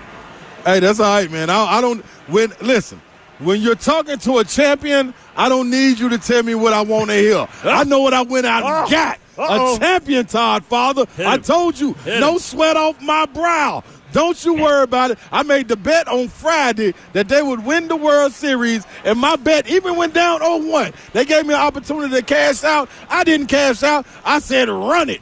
And you know who was the winner at the end? Big Slave, baby. Game 3. Run it up. I mean, look, the Vols took things as far as they possibly could. You mentioned the loss in Game 1 of the series. They were massive favorites in Game 2 and 3, but we know from doing this for a long time that that's no guarantee you're going to be able to get it to the finish line. But credit to the entire program, the first number 1 overall seed to be able to go box to wire more or less in quite some time, and what eluded them last year is finally now in their clutches, and we've seen the drama around the A&M program just in the wake of them losing that deciding pivotal Game 3. Nuts. So at some point, I put 75 down on the Tennessee Vols to win the College World Series, and then it paid off at, what was it, 825. So I got some value at some point. I don't even remember when I did that. Well, that's always great, that not having any recollection of when you're actually placing the bets and just hoping you happen to wake up one morning like it's Christmas Day and there's more money in the account than you began with. So I'm pleased to see, Brent, you're keeping an accurate accounting of all the wagers you're making, whether they be from a daily variety or big picture futures. Speaking of futures, I want to get to some football, NFL, college football in just a minute. But do you do anything with the NBA draft, or secondarily, is anything really done betting-wise with the NBA draft? There are some markets out there, rather low limits, but for me, it's not a market that I've really spent a whole lot of time with. When you look at the NBA draft, and as far as Nevada is concerned, kind of an afterthought, and I looked around, there were only a couple books that were offering some things that were out there. You do have some of the more national books that are looking to try and increase handle on a relatively slow sports night. This does give them the opportunity. Some of the bigger movers that you've seen, Donovan Clingan as high as 13-1 to be the number 1 overall pick in the draft. You saw that number come down. When odds to be the number 1 pick in the draft actually opened, it was Alexander Sarr, the overwhelming favorite. And then there were some folks looking to take a little bit of a long shot flyer on Stephen Castle, being the number 1 pick in the draft, around 100-1. I know most mocks have him going to the San Antonio Spurs at 4. And for everybody that's in the Western Conference, you want to talk about a difficult defensive nut to try and crack. Having Wembanyama and Castle on the same roster, if the offensive game ever comes around for Castle, good luck trying to knock them off as they continue to build down there on the boardwalk. So France is like, we could have 3 French guys go in the top 10 and 6 overall in the draft. Is France like trying to organize some kind of international basketball war on the rest of the world? What's going on over there? I mean, as long as these players turn out to be better pros than what we got from Frederick DeWeiss when he was drafted inside the top 10, there'll be a little bit of hope there. But we've seen the growth of the international game, and that's the reality of it. Victor Wembanyama, a product of that system as well. And these guys have the opportunity to hone their craft in some level of anonymity that's different than the college game. And I think that's part of the reason, though, that the NBA draft from top to bottom has kind of fallen from its prominent place on the sports calendar when most of the casual fans haven't had a chance to see these players, whether they be in the NCAA tournament or playing for or against some of their favorite college programs. It loses a little bit of its luster, and quite frankly, guys, with international soccer on against the draft tonight and tomorrow, I probably won't watch more than a few seconds of it. So, yeah. You ain't wrong, though. I'm going to be honest, Top. So, hey, one thing I will say, though, because it's all 6 degrees of separation, and it comes back to Ron Slay. One player that we have seen take a lot of money on the draft position under will be near and dear to the hearts of all Vols fans. Dalton Knecht over-under at 9.5 has been bet down substantially. A lot of speculation that he will come off the board before pick 7 or even before. So we'll be interested to see exactly if some of the money that we've seen on the Tennessee product does come to fruition. So, Todd, in terms of the sports books in Vegas, like before we get to football season, how busy is it? What are people bet? Like, does baseball get a lot of action? Does NASCAR? Does golf? Where are we in the sports betting calendar? NASCAR won't generate much in the way of betting handle by any stretch. It's kind of more of a niche sport than anything else. You love it, though, Baseball gets right? a little bit of buzz because people are looking for something to bet, Monday through Sunday, and typically what they'll do, they'll pull up their odds and they'll bet some of the biggest favorites on the board. So when the teams like the Yankees and Dodgers are going well, it's never great for the sports book as people look to try and tie them into bigger parlays. Some of the golf tournaments, now that we go through some of the elevated events, we'll have the Open Championship, but the timeline of that, just based on the hours it's played, becomes a little bit of an afterthought. Fortunately for sportsbook operators, this summer does offer the international soccer, and when you look at Euros and a lot of the proud programs, or I should say proud nations that'll still be playing deep into the round of 16 and them being household names from honing their craft in the European domestic leagues, that'll be there. And the same thing with Copa America that takes center stage, after the Euros are over. So the deeper run that the Brazils, the Colombias, the Argentinas, and Team USA can make, that will definitely drive some betting handle as well that otherwise wouldn't have been there during the dog days of summer. Todd Ferman at Todd Ferman on X, longest running guest on 3HL, January 2010. We go back. Bet the Board podcast. Todd, I saw you tease something new. Do you want to offer any detail? Yeah, I was hoping that I could officially announce that our first Power 4 podcast of the season has dropped, and as I look now on my favorite podcast player, it is up and available. So for those folks looking to try and get an in-depth breakdown of the ACC, they'll have that in their inbox or their podcast players as soon as they decide to head home from the office today, or as I encourage them to do, stop their workday and listen to that podcast. I will tell people, though, you may want to pack a snack because it's 2.5 hours plus worth of content as we deep dive a lot of the programs, both new and old, in the ACC. It includes the best bet, and I think people will be fascinated by our perspective on the likes of Clemson, Florida State, Miami, just to name a few. But the great part about it is those podcasts is always, like with the previews, they're all time-stamped. So if you can't listen to the whole thing in one sitting, you can break it into parts. And in my opinion, a much better alternative than picking up some of the periodicals that are available, whether it's an Athlon or Lindy's. Bet the Board does it better. We have for the last handful of years. Well, obviously, I love the best bet aspect to this, but I do want to encourage people, even if you're not into sports gambling, these Bet the Board podcast breakdowns of like the ACC, for example, which you'll find right now, are incredibly informative and will get you ready for the season in a very detailed way for all of the schools. So I just wanted to throw that out there, Todd. Y'all do it for the sports gambler, but also for people that aren't necessarily into that. So what are you doing, like one a week?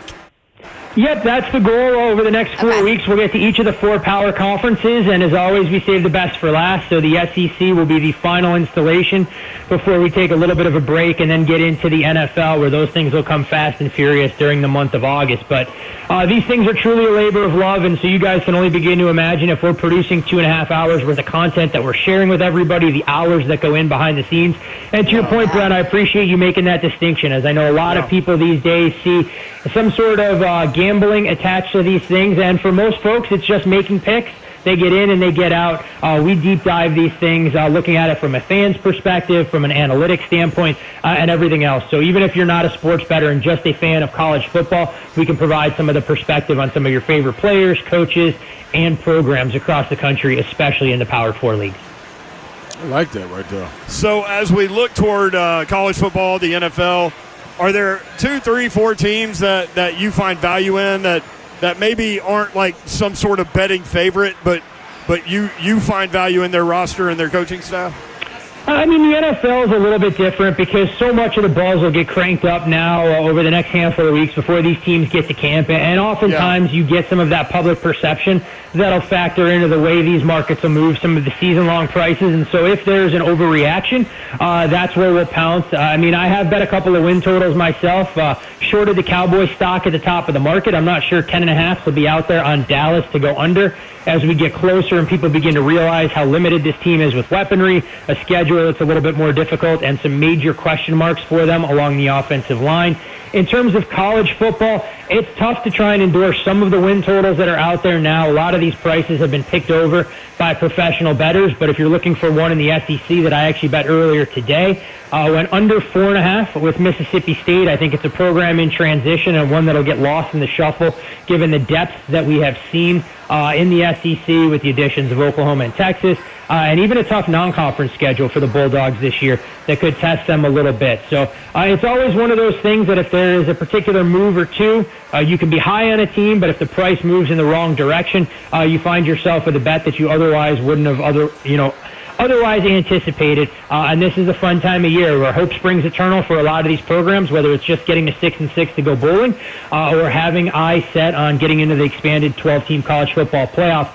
And I think that in and of itself is going to change a little bit of the dynamic, especially in the betting market. When you're talking about futures and big picture, what does it mean for teams to get that bye? What does it mean for teams that'll lose early in the season? How much do odds makers overreact? Because I don't think it's going to be as simple and straightforward as these teams that are in the top 4 lines are necessarily a cut above. We've seen it each of the last handful of years. Teams that get hot late in the year just don't get a seat at the table, and I think that dynamic begins to change. But from a pure talent perspective, I'm not telling people anything they don't already know. The Georgias, the Ohio States, and Oregon, for me, teams that are kind of a cut above everybody else. I'm not nearly as bullish on Texas as the betting market, but we'll talk more about them in a few weeks, I'm sure. Wow, okay. That's interesting right there. So is schedule one of the first things you look at? Because, the Florida Gators, for some reason I was watching early in the morning the other day, the Florida Gators spring game. I don't even know why I was watching it, but I was. And Mertz was struggling. And so, you got to be careful not to read things into a spring game, I get. But especially this spring game. Right. Yeah. But then, you look at their schedule, and I have a hard time finding 5 wins.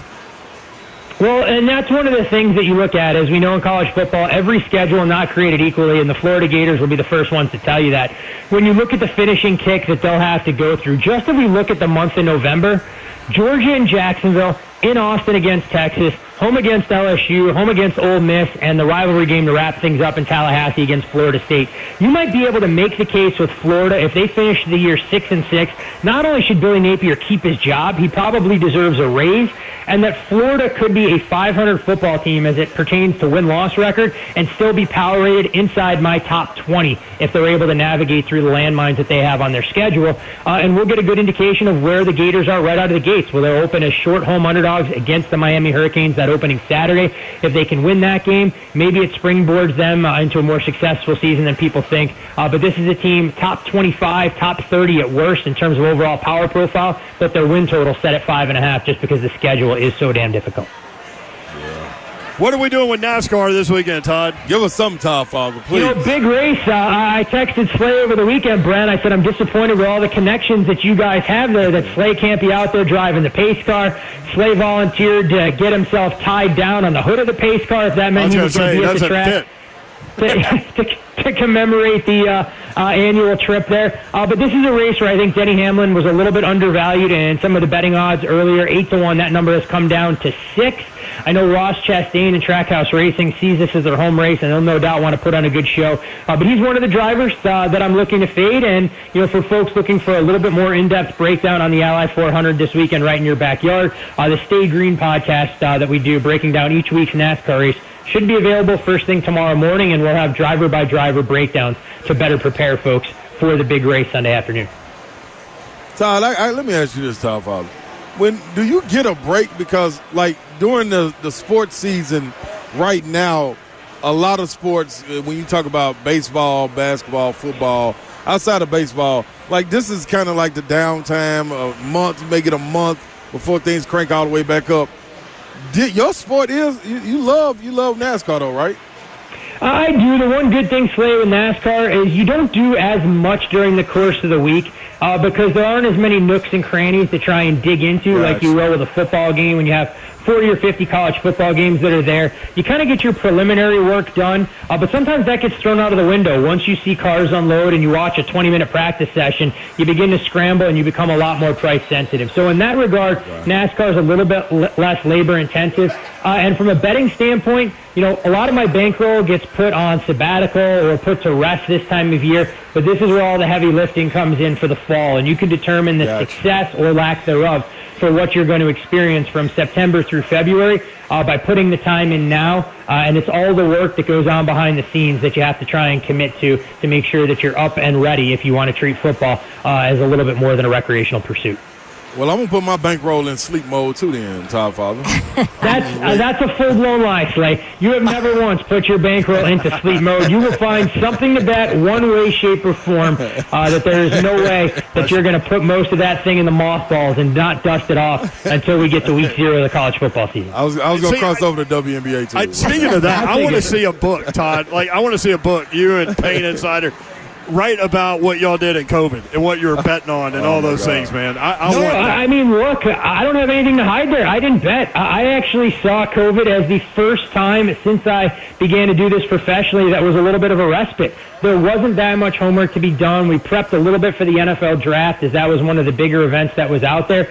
But it was the first time without any sports that you kind of almost rest and recharge the batteries.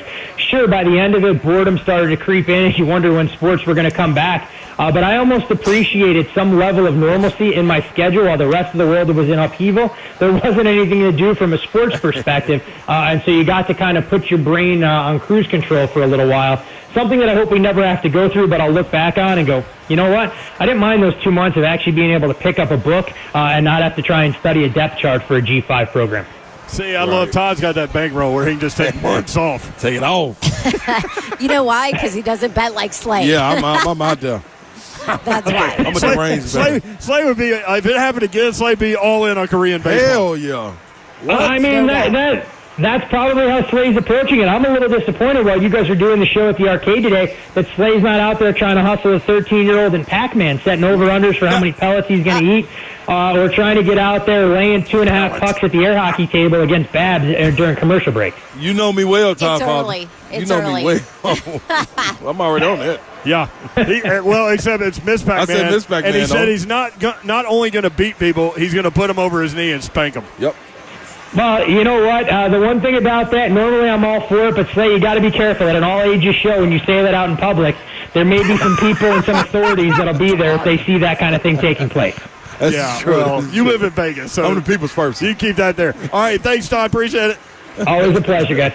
All right, check out the ACC breakdown, 2.5 hours and detailed information about ACC football. Bet the Board podcast, rate, review, subscribe. All right, when we come back, we'll dive into a little bit of the NBA draft for you. We've got some storylines for you that might make you interested even if you think you're not. That's coming up next. 3HL 104.5 The Zone.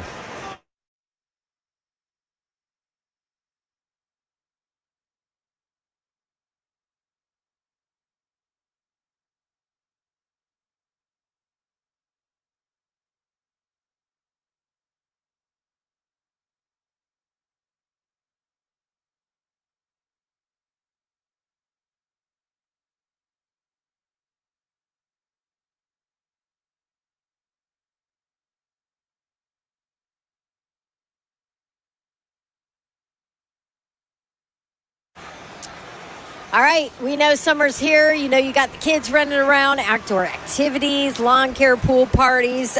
We know the summer's for outdoors, but maybe that's why you need Artisan Custom Closets, because your garage, your outdoor storage space, your laundry room, your mud room, oh yeah, it's the landing place for all the things that you probably don't want in your home, or all the things that need a place. Call Artisan Custom Closets and let them help you say goodbye to clutter. Local company, not a large chain's business, and their products are all made and manufactured right here in the South. Not cookie cutter items. We're talking about customized for your home. I called Artisan out. They measured everything in my garage. They asked what they wanted, what I wanted in certain areas, what I wanted easily accessible, laid it all out with my 3D plans, and then came and installed my garage system in less than a day, and it's beautiful and awesome. They can do the same for you, whether that's a closet, a garage, an office, that pantry, that laundry room, mud room, you name it, they do it in your home. ArtisanCustomClosets.com. Their phone number is 615-800-2199, 800-2199, ArtisanCustomClosets.com.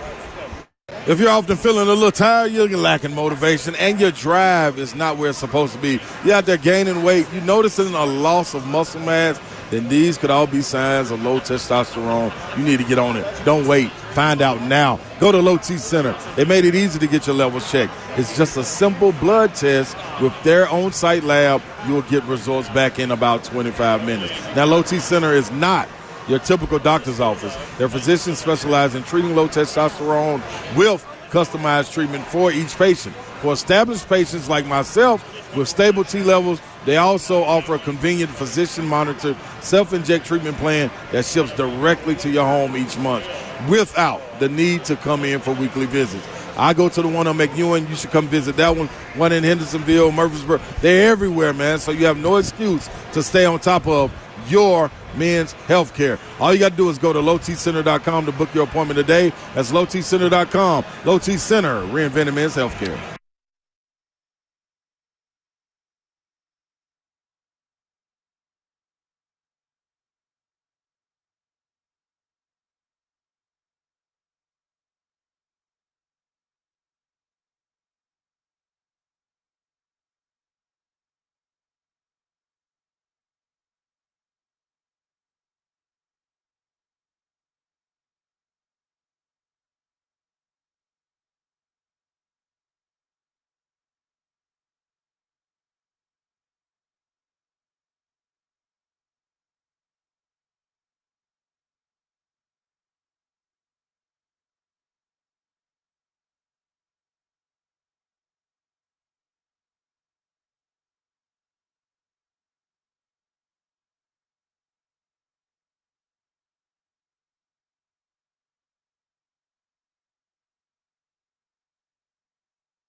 3HL 104.5 The Zone Wednesday edition, broadcasting live from Game Terminal.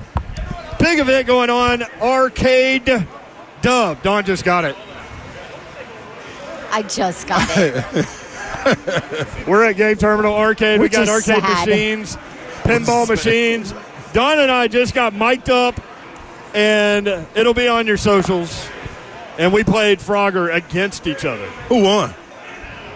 I mean, you'll have to watch to find Kind of out. got beat by the board, though, right? Let me just say that neither one of us, we kind of set the Frogger world back Y'all let a little us down. bit. Y'all let us down. So Dawn made a good comment. She was like, you got to be patient. I'm like, oh, that's why I'm not good at this game. I'm not patient at all. Like, I want to get through there as quickly as I possibly can. That ain't And you gonna get can't it, do that. You got to wait for the truck to go by. It's not going to get it, Euro. Or splat. Yeah, every bit of splat. It's violent, Well, man. I haven't played it in so long. I forgot. I thought the green is what you jumped on, not the red. I could have told red you. to get on. So the first time I did it was a disaster. You bounce back, though? I kind of. She made a run at the end. She made a run at the end, and you'll have to watch to see if she got over the hump or not. I can't wait. I can't wait to see it. So, also on this video, they may have to. I did one. That's what she said. Joke. Just. Wait, flow what? Flow I didn't even naturally hear on. that. I don't even remember what was said. Organically. And then I may have said the S word at one point. Oh, That's all right. Shiano? They got dump buttons. That's okay. Tony Yeah. V said it on live air. You missed it. CeeLo said it on live air, too. Chris Lowe said, dropped an S-bomb from Omaha at Rocco's, and we had to dump it. That's how I knew it was going. That's how I knew we were going to win Monday. That's how I knew. That's how I knew. The emotions were so high, That man. has to be the first time ever. He goes, like he circled But he was back commenting. to it, He was quoting someone too. but then he came back to it. He's like, man, I hope I didn't get y'all fired. I was like, no, I got the dump button. Now, when stuff like that happens, like it doesn't go across the air, which is what we have to protect, but it goes across like I thought it was perfect. If you're watching on YouTube or listening. Oh, yeah, it goes across online the internet. Who were we Because talking about? anything can go We were goes talking on about the internet. who were we talking about? I don't even remember. No, it was the reporter that was sitting in the booth when Tennessee was Oh, putting the knee on it. David Clymer. David Clymer. God rest his soul. Yep. R.I.P. David He Clymer. said David Clymer sat back and said, "Holy Shiano." I'm watching Tennessee take a knee on it. He said, win holy the national S-word. championship. I'm watching T. Martin sit on the football for a national title. Yep. So that's okay. You're a national championship. I'm all for that, man. Yeah, Give me Greg all Mac- that. somebody said That that was a tape to Greg quote. McElroy. Yeah, that was a quote. Yeah. It was a quote from a guy that we all love as a person Right. and has passed away, which makes it okay, right? Yeah. Well, Yeah, 'cause you gotta get it not right. from the FCC. Shout out Rebecca I Clymer. think they'll give it a pass. NBA draft. Psych. So there are 3 Frenchmen that could go in the top 10. Yeah. Could be the first 2 picks. Sarr is the guy everybody's talking about, and Rissager, I guess. It's rough. It's We're rough over watching there. Boomerang. It's rough over there. Strong J. Stranger is going first. And then Houston probably going to take the first college player unless there's a trade. It's probably going to be Reed Shepard is what it looks Could like, be right? could So, be a trade.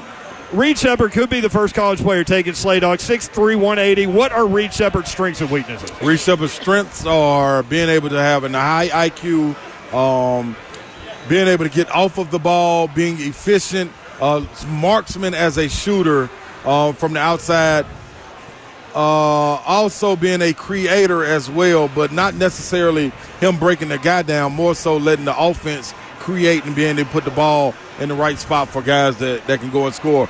Defensively, good guy as far as being able to have quick hands. It won't show up in measurements as far as on the paper, but he's one of those guys kind of like I was that you need to see out there playing with officials and the other 5-on-5 guys in order to see what exactly he brings to the game. Game reps. Yep, that's his The strength. competitive side. Absolutely, Yeah. All right, other Kentucky players. Rob Dillingham, probably going to go in the first round. Then in the second round, you're looking at Antonio Reeves and maybe Justin Edwards. Yep. it's not a great SEC class. Why? I mean, you've got Dalton Connect and you've got the 2 Kentucky players. That might be it in the first round. And part of that is because of the NIL. A lot of guys pulled out. I thought it would have been a better draft. Also, if Stevenson from Alabama went in, Mark Sears stayed in from Alabama. Yeah. Ole Miss had some guys that stayed in. NIL effect. Yeah, NIL is serious. Arkansas, with Cal transferring there, had guys come from Kentucky with them, guys that were going in the draft from Arkansas, decided to come back. So, man, it is huge, man. It is huge. And then guys are not impatient now. Like a lot of guys that would rush into it saying, I'm a freshman, I'm going to get on out of here. They're waiting. They'll take that $1.5 million and stay on in college one more year. We'll hit this a little bit later, too, maybe 5:45-ish. Yeah. And hit some of the college players because I know people may not watch the draft, but they might be interested in the college players coming out. And you're right, college basketball is getting older, which if you're a college basketball fan will help you during NCAA season, and I think we all appreciate that. When we come back, one day after Texas A&M played for the College World Series Championship, Aggies coach Jim Schlossnagle and his entire staff headed to Texas. A lot of weird things were going on with regard to that. And honestly, it would have been a travesty, even if it wasn't Tennessee, if Texas A&M would have won that national title to me. But anyway, we'll talk about that next. His unbelievable audio in the press conference right before he takes the Texas job. You'll want to hear it if you haven't. And then he apologized today. That's coming up next. 3HL 104.5 The Zone.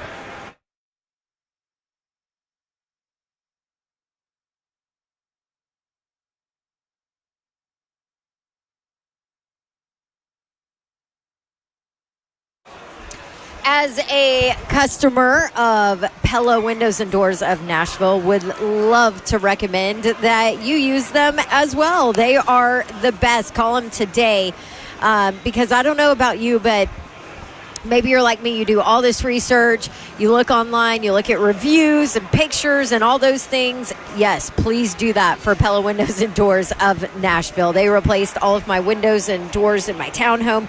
They replaced my windows that were warped because of a sun exposure in my home, and I'm now getting my door replaced because it had rusted. Well, guess what? Pella Windows and Doors of Nashville, I know that this one will not rust because it's got a lifetime warranty on it.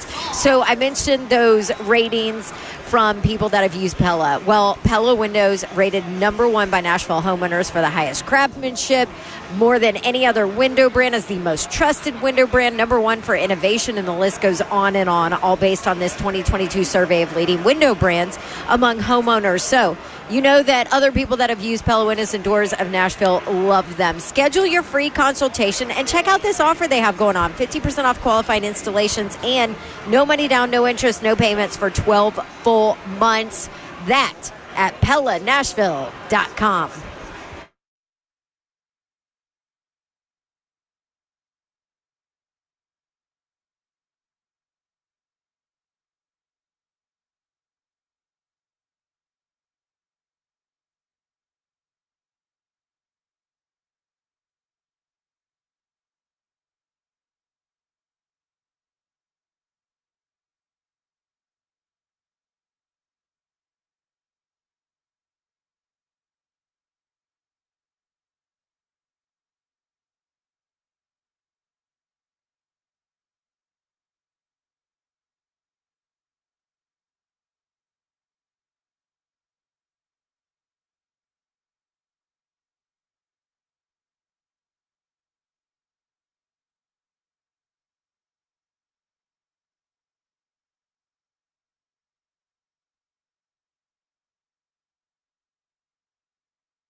Good evening from the game terminal where it is pouring down rain. I am Joe Hunk. We are also 2 hours away from night one of the NBA draft. Round one is tonight. Round two will begin tomorrow afternoon. All of the mock drafts currently have Dalton Connect going early, and the latest one from ESPN says that he is going to be going at number 6 to the Charlotte Hornets.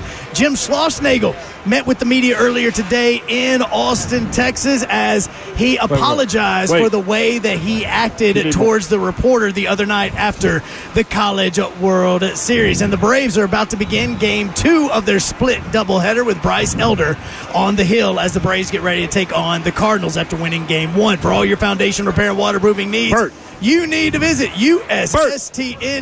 Bert! Breaking news at once on your home for the Balls, the flagship station from your Tennessee Titans. This is 104.5 The Zone.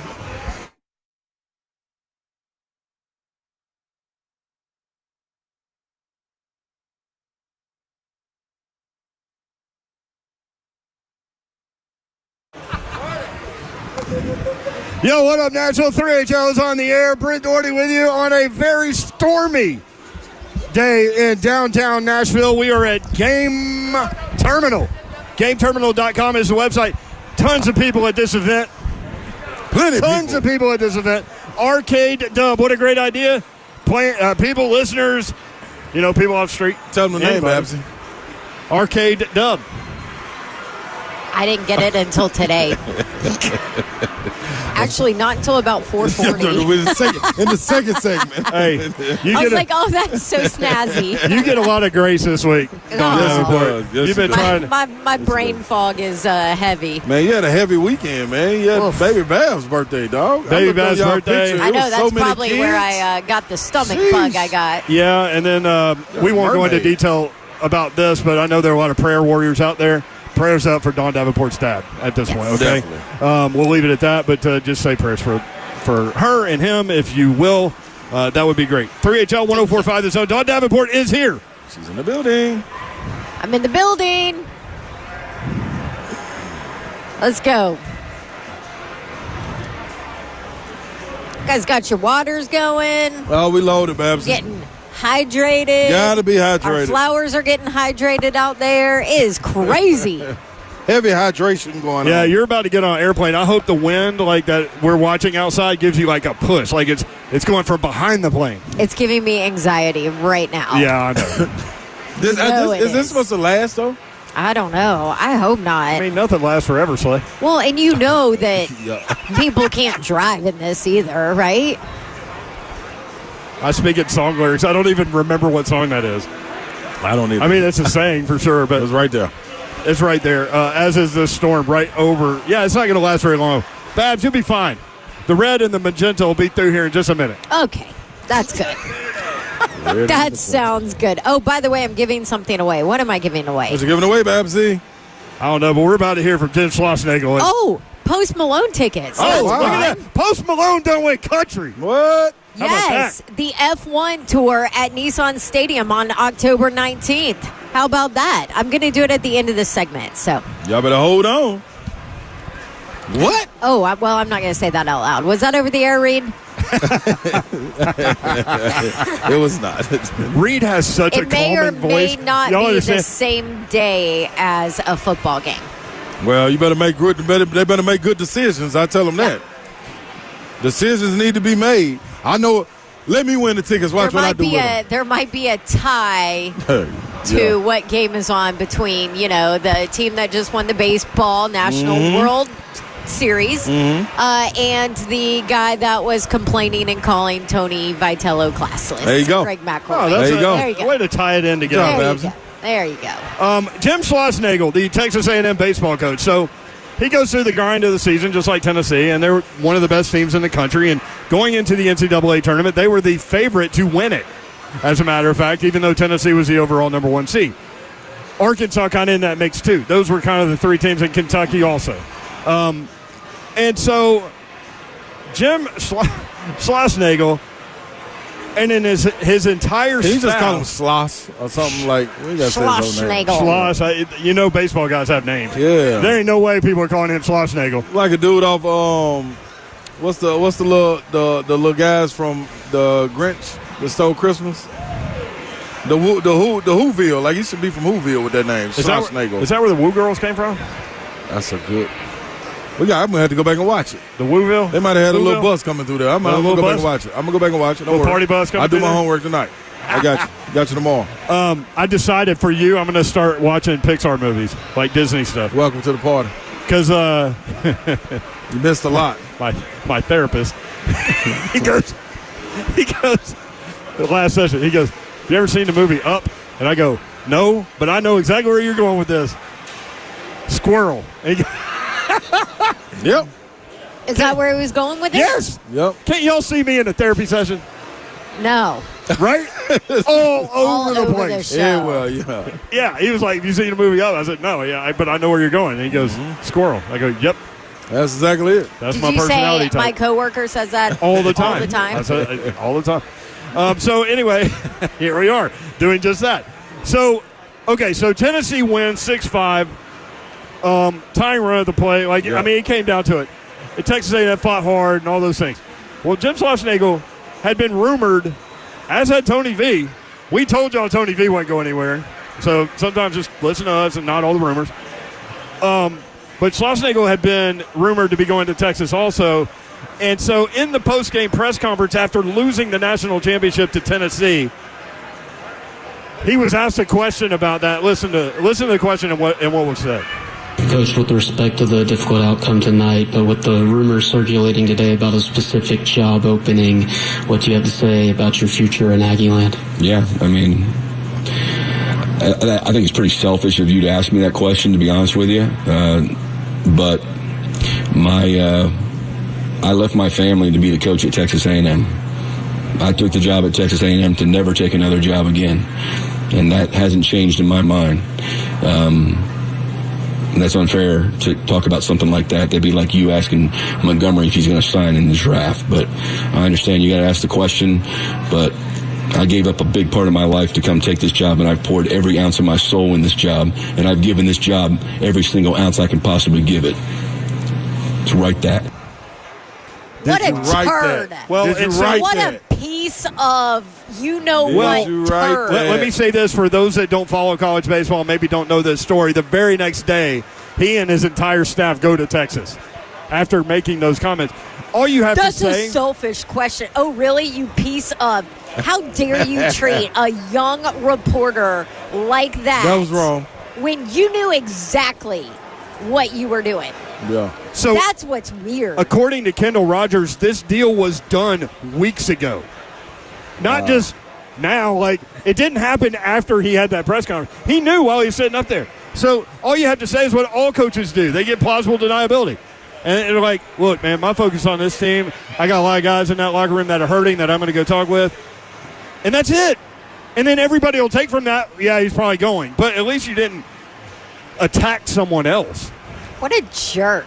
Write that. that was if I were that reporter, I'd be like, that. hey, can I write what I really think of you now after you belittled me in front of everybody for asking a question in an extremely classy way? Like, play that again. Listen to how he asked the question. Play it again, Reed. God, this fires me up. Can you tell? Coach, with respect to the difficult outcome tonight, but with the rumors circulating today about a specific job opening, what do you have to say about your future in Aggieland? You could not have asked that question in a more respectful and caring way. That was pretty good. So Schlossnagle takes the Texas job, takes his entire staff with him, and then says this today when let me read how Reed proposed this. I forgot what Babs just sounded like what movie she was on.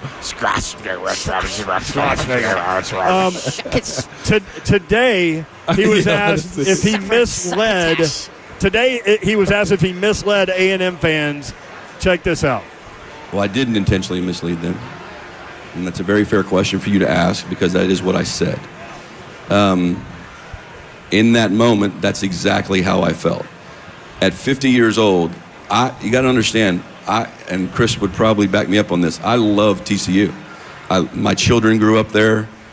Fort Worth. I was there 18 years, and it had to be a very unique situation for me to leave that at 50 years old. I love Coach Garrido, but I hope I get to coach here for a long time, but I don't really have any plans on coaching to 75, 78 years old. So I made that choice because it aligned both personally and professionally with what I had going on at the time. And I loved it. And I dove in with every single ounce of me to help A&M have the very best baseball program it can possibly have. And that investment lasted through the last pitch of the national championship game. It never wavered, not 1 second. I don't care what anybody says. As Chris likes to say, come on, man. We have jobs and try to run a business on other people's passion. And if I had left Texas A&M for some other school in a different part of the country, the interesting text messages and messages that I got yesterday probably wouldn't have happened. But I get it. You can't ask for your fan base to support you and be passionate like the 12th man always has been, but really was this year. Our crowds were awesome.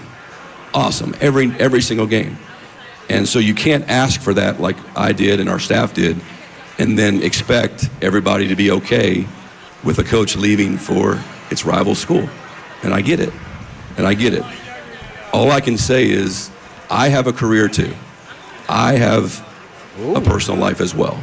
That I have goals, and I just simply felt like no negative at A&M, just the positives of the alignment and, frankly, my relationship with Chris.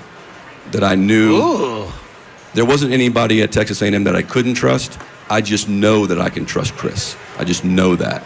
And as hard as that decision was, I could not walk away from it. Hey, man, I want to hear that last part again when we respond. Hey, dude. Listen, PR people that teach PR all over the country need to use these two clips. That was ugly. And teach how to handle things better. I have never, ever in my entire career rooted for a coach to fail miserably like I will for this clown. That was nasty. I think it's coming on the heels of what you said. And that wasn't an apology. No. And by the way, you wouldn't have gotten those nasty text messages if you didn't sit up there, call that young reporter basically out and call him selfish. How dare you ask me something like this? I uprooted my family. Oh, woe is me for this job, blah, blah, blah. Yeah, if you didn't pull that bullshiano, then guess what? You probably wouldn't be getting those nasty text messages and the response that you got. Well, listen, I'll tell you haven't had any energy all week because I've been so sick. I gave it to you right there. And this just freaking fires me up so every time I hear it. Let's look at this from the Texas perspective, okay? Texas got exactly what they wanted out of this. What? They handled this in the way that they meant to handle this and wanted to handle this. Their coach? To tear down Texas A&M. They could have easily waited to fire their coach 1 day later. Let Texas A&M play the national championship game. No, they fired their coach. They created a distraction for Texas A&M. Tennessee was going to win anyway, but this was their goal. Their goal was to create a distraction for Texas A&M and for them to be affected by it. No, but guess what, though, I don't think they expected that to be his damn response. Well, the response is what it is. I'm trying to talk about it from another angle. I got you. Just another angle. From a Texas perspective, they could have waited a day. They didn't because they wanted to have tried to affect Texas A&M because they knew once they fired their coach, Schlossnagle's name would go to the top of the thing and it would affect their locker room. That was their goal. Man, listen here. And now he goes to Texas? If I'm a player ever associated with that coach, don't tell me anything that I say in public. Don't scold me for anything that I do, especially outside this locker room. When you can come in that thing and say, man, I'm a business too. I'm a professional. I got a career too. Oh, well, guess what? That's cool. Well, we all selfish That then. part really We all hate selfish. you Yeah, I as ain't a like player. that. I don't like that. As You a know, player, I'm that all really about hate you. team. I'm all about unity. I don't like that right there. As a coach, you just lost me. If I was a recruit, man, my door's wide open for somebody. So let's hit Also, that. Ain't no I way. don't trust you. Hell as far no. as I You'll can leave in a throw you. heartbeat. You'll say anything. So let's And hit then that. you'll lie Nah, about it. Let's hit exactly. that part of it. So allegedly, don't know if this has been corroborated, but word around the campfire is that he and his staff had been recruiting for Texas while Texas A&M was making this run through the tournament, Hey, boy. and that they had throwaway phones to get that done for Burners. Texas. So if that's real. true, good Lord, dude. That's on. And listen, in that world, I don't put any of that stuff past anybody. No, no. Because what he said is true. He has a career. So he's looking out for himself, and that's fine. That part of it's fine. That's But- fine. You shouldn't have said what you said. That's the whole thing. Exactly. That's the whole thing. You set But it I up just- for something different. I just love that Texas was able to get this done, too. Like, they got exactly what they wanted out of this. Well, you talking about a stab at A&M And coming he's like, coming I into the trust- conference? I trust Chris. I'm not saying I don't Yeah, trust anybody in it. But that also plays into there might have been some nastiness going on because there were behind the reports that he was going to get fired at the end of the Uh-huh. season, even after they were Yeah. there in Omaha. So, Yeah, you don't speak like that. so Well, but that's fine. But Then come out and call him out. Yeah. And but say it. is that because the higher-ups at Texas A&M found all this out? What was going on? could have been. Hell yeah. If you find that out, and this guy's recruiting for Texas, he's going to go to Texas, I mean, hell yeah, you're going to fire him. Hey, Oh, man. I don't care if you absolutely. win or not. Boy. Anyway, that was interesting. All right, Jeffrey Simmons, Big Oh. Jeff on the Rich Eisen show. You're going to want to hear this. Says he's the biggest trash talker among all of the defensive linemen in the league. He'll talk about that. He'll also talk about that matchup with Caleb Williams in Chicago at the in the season opener. We'll do that next. Babs has a giveaway. That's right. Thanks to Artisan Custom Closets, Babs Prize Closet is open. A winning Wednesday on 3HL. Tickets for you to win from my prize closet. 2 tickets to see Post Malone's the F1 tour at Nissan Stadium. That's October 19th. I'm assuming that is a Saturday, right? Thanks to Yep. Artisan Custom Closets, 615-737-1045. Caller number 5 right now. Visit artisancustomclosets.com today. Say goodbye to clutter and hello to calm with Artisan Custom Closets.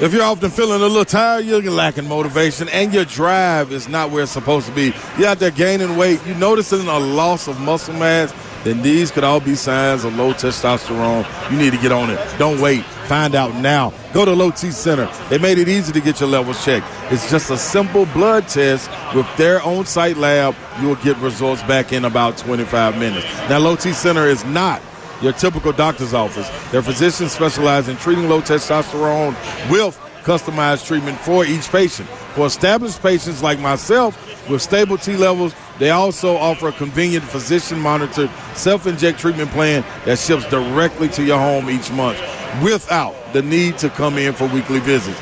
I go to the one on McEwen. You should come visit that one. One in Hendersonville, Murfreesboro. They're everywhere, man, so you have no excuse to stay on top of your men's health care. All you got to do is go to lowtcenter.com to book your appointment today. That's lowtcenter.com. Low T Center, reinventing men's health care.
3HL 104.5 The Zone. Storms rolling through Middle Tennessee. Rolled through here, man. Bert almost ran me over because I went outside to see what was going on because the wind was like sideways. Right. And all that stuff. Like I'm the guy that runs toward the storm. Like we had a tornado rolling through downtown Nashville, and Blaine and Mickey and I were broadcasting 3HL live from Rippy's. Yeah. And so one of our responsibilities, literally legally as a radio station, is to make sure the public's aware about tornado warnings and storms and stuff like that, and we take that very seriously. So I grew up radio-wise in the news talk world, so that's where I learned like the importance of that. Anyway, and it helps a lot of people because people don't know what's going on. Remember the guy in Kentucky that said that we identified exactly where a storm was going? They didn't know. They went in the basement. Storm took their house out. Yep. Crazy. So we try to do the best we can while we do what we do. But anyway, so we're doing a show at Rippy's. They come out. We're live on the air. They get everybody to go into like the safe space because the tornado is about to roll through downtown Nashville. And I'm like, no, dude, I got a job to do. So I go outside and I'm broadcasting what I'm seeing. I was like Les Nessman on WKRP in Cincinnati, and with the turkeys flying out of the helicopter. But anyway, so that was me. I could have been taken out by a tornado. That's fine. Well, you sacrifice yourself, I love the sacrifice. So anyway, I went to see what the storm was doing. So I'm coming back in. Bert's like putting a cigarette in his mouth, and he goes, when you got to smoke, you got to smoke. Gotta go. And he went outside. He came back in drenched. Bert don't care, man. Bert don't care. That needs to be a T-shirt. Yeah, Bert don't care. That do need to be a T-shirt. So Bert don't care. they made these really cool. We're at Game Terminal, GameTerminal.com. Check them out. This is an incredible place. Absolutely. For you to do something maybe you haven't thought of outside the box, entertainment-wise, for you and your buddies or your family or whatever. Birthday parties, corporate people that got events. summer programs that's the ending. Yeah, absolutely. Kids love this. Contact GameTerminal.com. Patrick is the guy. And we've had a great time. And so Arcade Dub is the event, and we're here until 6 o'clock. Right. And there are tons of people here. So basically it turned into a zone office party also. Yes. So there's so many people here that we never see. I love it. Like, once COVID hit, salespeople weren't in the building anymore 5 days a week, like at least where we are. And it's weird for me because when I got hired, like nobody was in the building like you just talked about. And then all of a sudden there's so many people downstairs. It's like, man, a party when you walk in. Like we used to be able to go down there and get work now. Right. You can't really do it now because we're social people. Right. They're social, so we're going to sit there and talk the whole time. Right. I used to go in the office early because I like to feed off the energy of people. Right.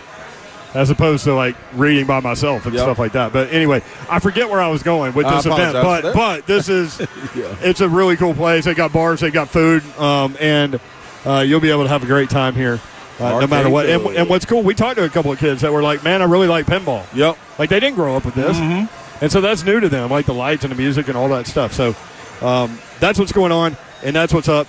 Dawn has exited stage left. Yep. She's dealing with a deal with her dad. Again, prayers up. So think about her. We hit the Schlossnagle stuff. Yeah. Let's hit Big Jeff. Big Jeff. That's what I want to hear. I've been waiting to hear this too. Was on the Rich Eisen show, and we're going to start with this is a little more lengthy of a soundbite than we usually play. Yeah. We understand like y'all's brains work like us in that like we're on to the next thing like a minute or two in. Yep. But stay with this. It's a few minutes long. But this is Big Jeff on the Rich Eisen show talking about trash talking. Okay. In all honesty, the reason, when I heard you were here, I'm a fan of watching what you do and how you go about it. And I just wanted to see what a bad man looked like up close and personal. I appreciate it. And you strike me as very, calm and cool right now. What happens on a game day? It's like a switch. Everybody says it's a switch, and it just, man, it's like when I turn it on the field, it's like it's different. I don't, everybody. If you ask into some of the players around the league, who the like one of the probably biggest smack talker on the field, yes, they'll probably say me. Especially is that right? Yeah. Why would they say you? Because I talk a lot. So you admit this? Yeah, I admit it. Like okay. I would say I admit it, and sometimes it can get reckless. But I don't mean. I tell people like you know, a lot of guys see me off the field and they be like, "You totally different on the field." But I'm like, that's who I am on the field. Like it's a flip, it's a switch that flip, and it's like, to me, I have to feed my family. When I'm on the field, I don't have friends. You know, I got guys who I played with in college that I didn't, you know, that I'm really close with. But if I get to play, I was just at my guy Elton Jenkins' camp that played for Green Bay. We got them the third game of the season. Like, we not friends on the football field. And that's just how I go about it, man. Like, it's that switch for me. When you say reckless, what do you mean? Reckless. Jeffrey. Sometimes it's just anything has to come out. Like, well, I mean, I don't know. Like, family? Maybe not family sometimes. Okay, looks? Like, yeah, looks? I can really get under people's skins where they could go and tell the referee sometimes. They'll complain to the refs about your words, like words, the sticks and stones and all that. Oh, most definitely. Most definitely. I done had the ref come to me and was like, "You have to calm it down." And sometimes the ref probably heard me like, really talking smack. Sometimes like he's like 9-8, like calm down. Like, so somebody like actually went to the principal's office and complained about Jeffrey Simmons' language. It's been like that a couple times. Yeah. Do we know a player that actually did it? Yeah, I'm not really going. I'm not going to do that. But you do know the player who actually went to the ref. Most definitely. Was it Tua? Tua complained. Don't do that to him. Don't do that to him. Was it him? No, I'm just no. But was it a lineman? Oh, it's most definitely be the lineman. A lineman. Because I mean, I don't really see. I mean, I'm in the trenches, so. But do you get to the quarterback? I do, but do you say something once you get to the quarterback? They didn't. I mean, like I'm playing against a Joe Burrow. He'll brush me off sometimes. Like I'll try to talk smack to him. I get to his lineman because I know if I could get to his lineman, I could get to him. If I could talk smack to his lineman, get in their head, I'm about to beat you now. Now I'm finna get you to your quarterback. Yeah, I don't think you can get Burrow because he's not only just like a cool, but that's the thing. Like, am I mistaken? Did he tweet out at one point that taunting should be allowed?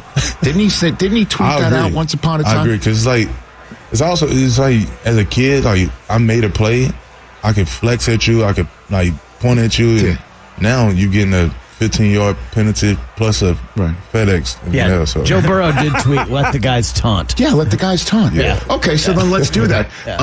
Did you see how he was walking? Did you see how he was walking? I'm not a big fan of that open back thing. No. So he had a whole taunt. Turn me on for a second. He had a hole cut in the back of his suit during Fashion Week. That's what they're talking about here. Okay, go ahead. Vogue. It was a Vogue fashion thing. Yep. Oh, okay. That was it. So Joe Burrow, that's an interesting topic line. Yeah. So a quarterback saying, "I feel like the guys should be allowed to taunt." I love that. Hell yeah. Sports is entertainment from a fan perspective. I'm always going to say that stuff. Listen, if you're going to take the hard hits and those what you deem illegal hits out of the game where the guys don't see people coming, that can really get people hurt, at least you got to lead a taunt in. Because I'm with you, Yoral. Like, give me something to get excited about. Like, I don't necessarily need to hear what they're saying, but the actions and the arm swinging and all of that, man, you got to let something go, man. Like, how are you supposed to calm yourself down? You know what? All right, let me calm down and act like I'm in a library. No, man. Talk that trash. You worked all week to get to this point. Man, let them folks have it, man. You like that stuff from hell yeah, that's going to drive me too. That's what you got to be careful of. When you're a big trash talker, you got to know who to talk to. But see, you don't want to get the other person going. I love knowing that about him now. Yeah. It'll change how I watch him. Yep. You know what I mean? Yep. It is, honestly, watching him is what I expected, but hearing it is like, hell yeah. And he's so matter of fact about it. I'm going to buy your white jersey now, Big Jeff.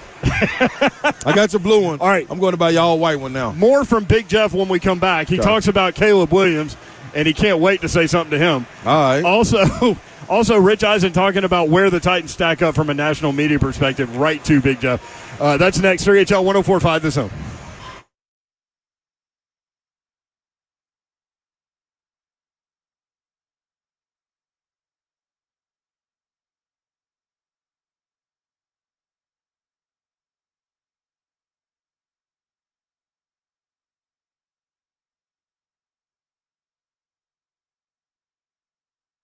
What's happening is Big Slay, man, with Wesley Mortgage, whywesley.com. Wesley Mortgage is currently recruiting top mortgage talent. That means they're now hiring you. All you got to do is just get in there and apply. Where do you apply? Whywesley.com. That's why I told you that in the first place. They're being led by the guy, my guy, the owner, the Chuck man, the boss, Chuck McDowell, man. Local Nashville native, cares about the community and is proud to serve. That's where we hit it off at. Reinvesting in the people and the places that make Nashville such a wonderful place.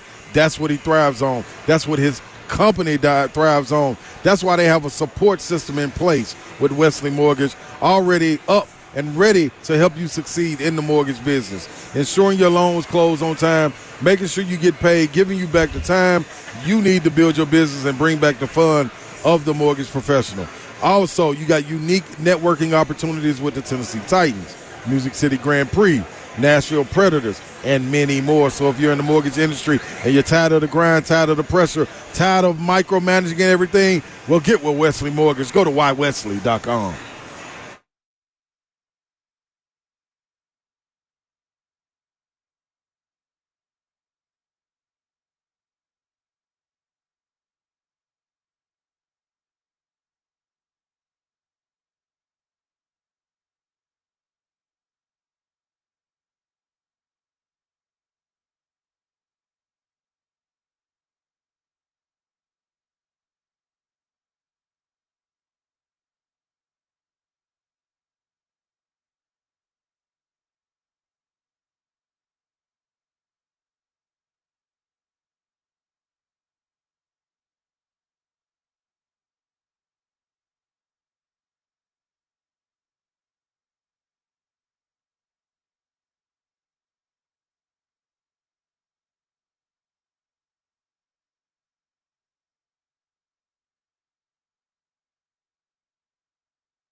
3HL 104.5 The Zone. Going to hear more from Big Jeff in just a second.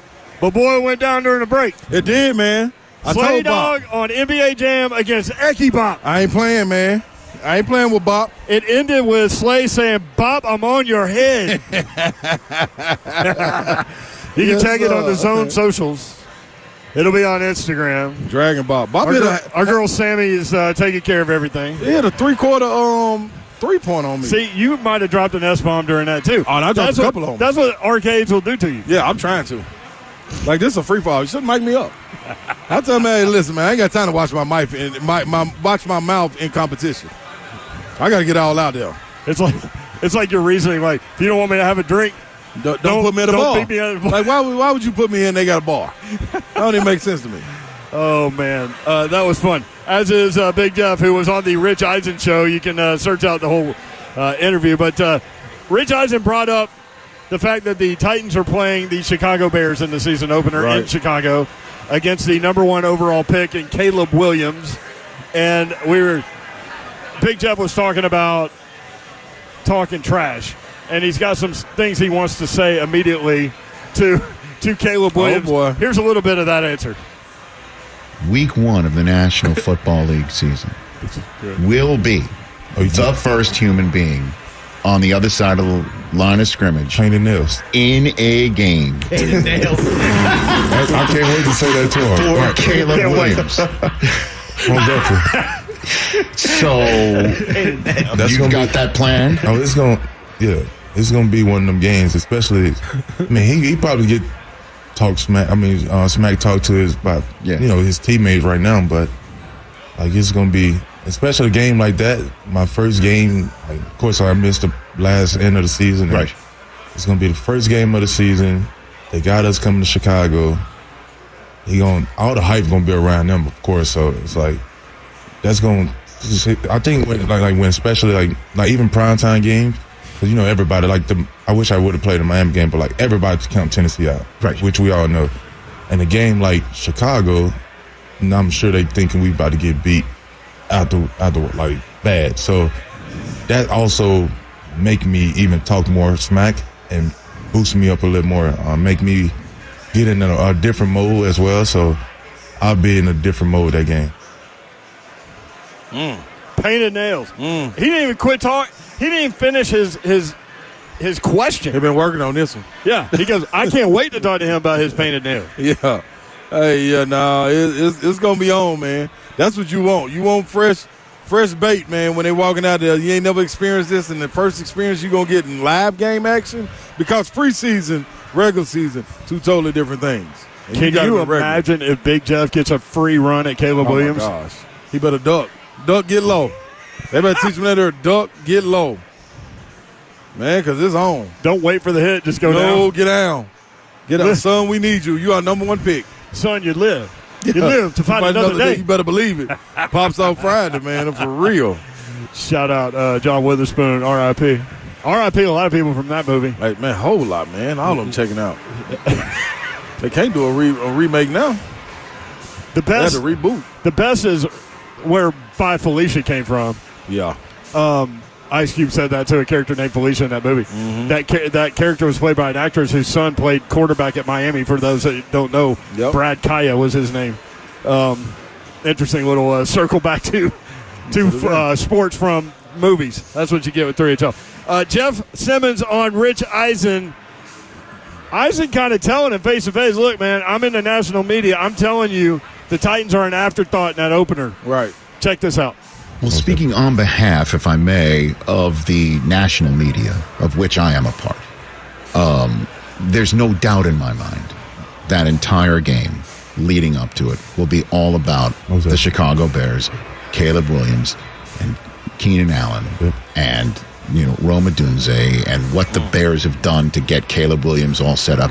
And you guys will be absolutely an afterthought. There's no doubt in my mind about it. Oh, definitely. And I would say that to you with no conviction at all. I get it. When you got a first-round pick like Caleb Williams himself, which is a great player.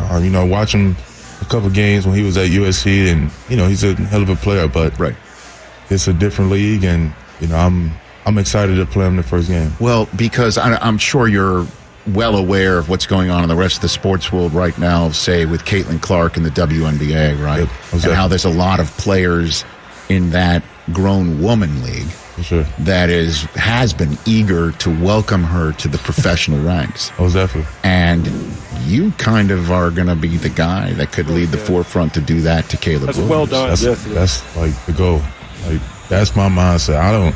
Then again, I really don't care who it may be. Sure. It could be, Tom Brady, first game of the season. I want to go out there and set the tone, not just for him, but for who we are trying to be as a defense and as a team in Tennessee. So, but like you said, it is one of them games where it's real first NFL game, and I just hopefully we're not out to hurt no one, but sure. At the same time, our goal is to get to him, and it's like you said, welcome him to the NFL.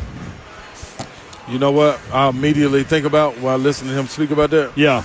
When they played the Colts and they played Anthony Richardson. Yeah. After he came off those games, my first thing was like, man, if Big Jeff, Danico, and them guys can get to him, they going to make them pay. See, and ended up making them pay. People don't talk about it in those terms publicly anymore, but they sure as hell do in the locker room.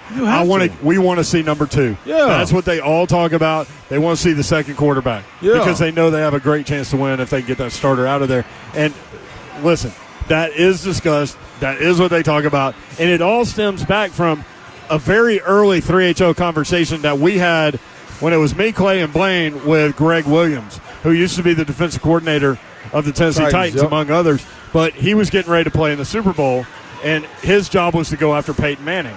And he said, we want to see number 2. And he said, Blaine, this is what we used to talk about. We want to see number 2. He said, if you kill the head of the snake, the body dies. Yeah. That's what he said, and it went everywhere. Yep. And ever since then, people don't talk as openly about that. Yeah. But that's in any sport, though. I don't know about baseball and how it goes in baseball. I know they want to get into the pitcher's head, whatever it may be. But basketball is the same thing. Your point guard or whoever your guy is that drives your team, when they cutting across, I'm taking some fouls. I'm going to hit them in the rib shot. They come to the lane, go for a layup. I got to hit them a little bit, man. Make them feel some contact just to see what his fortitude is. I want to see how many times you're going to get up.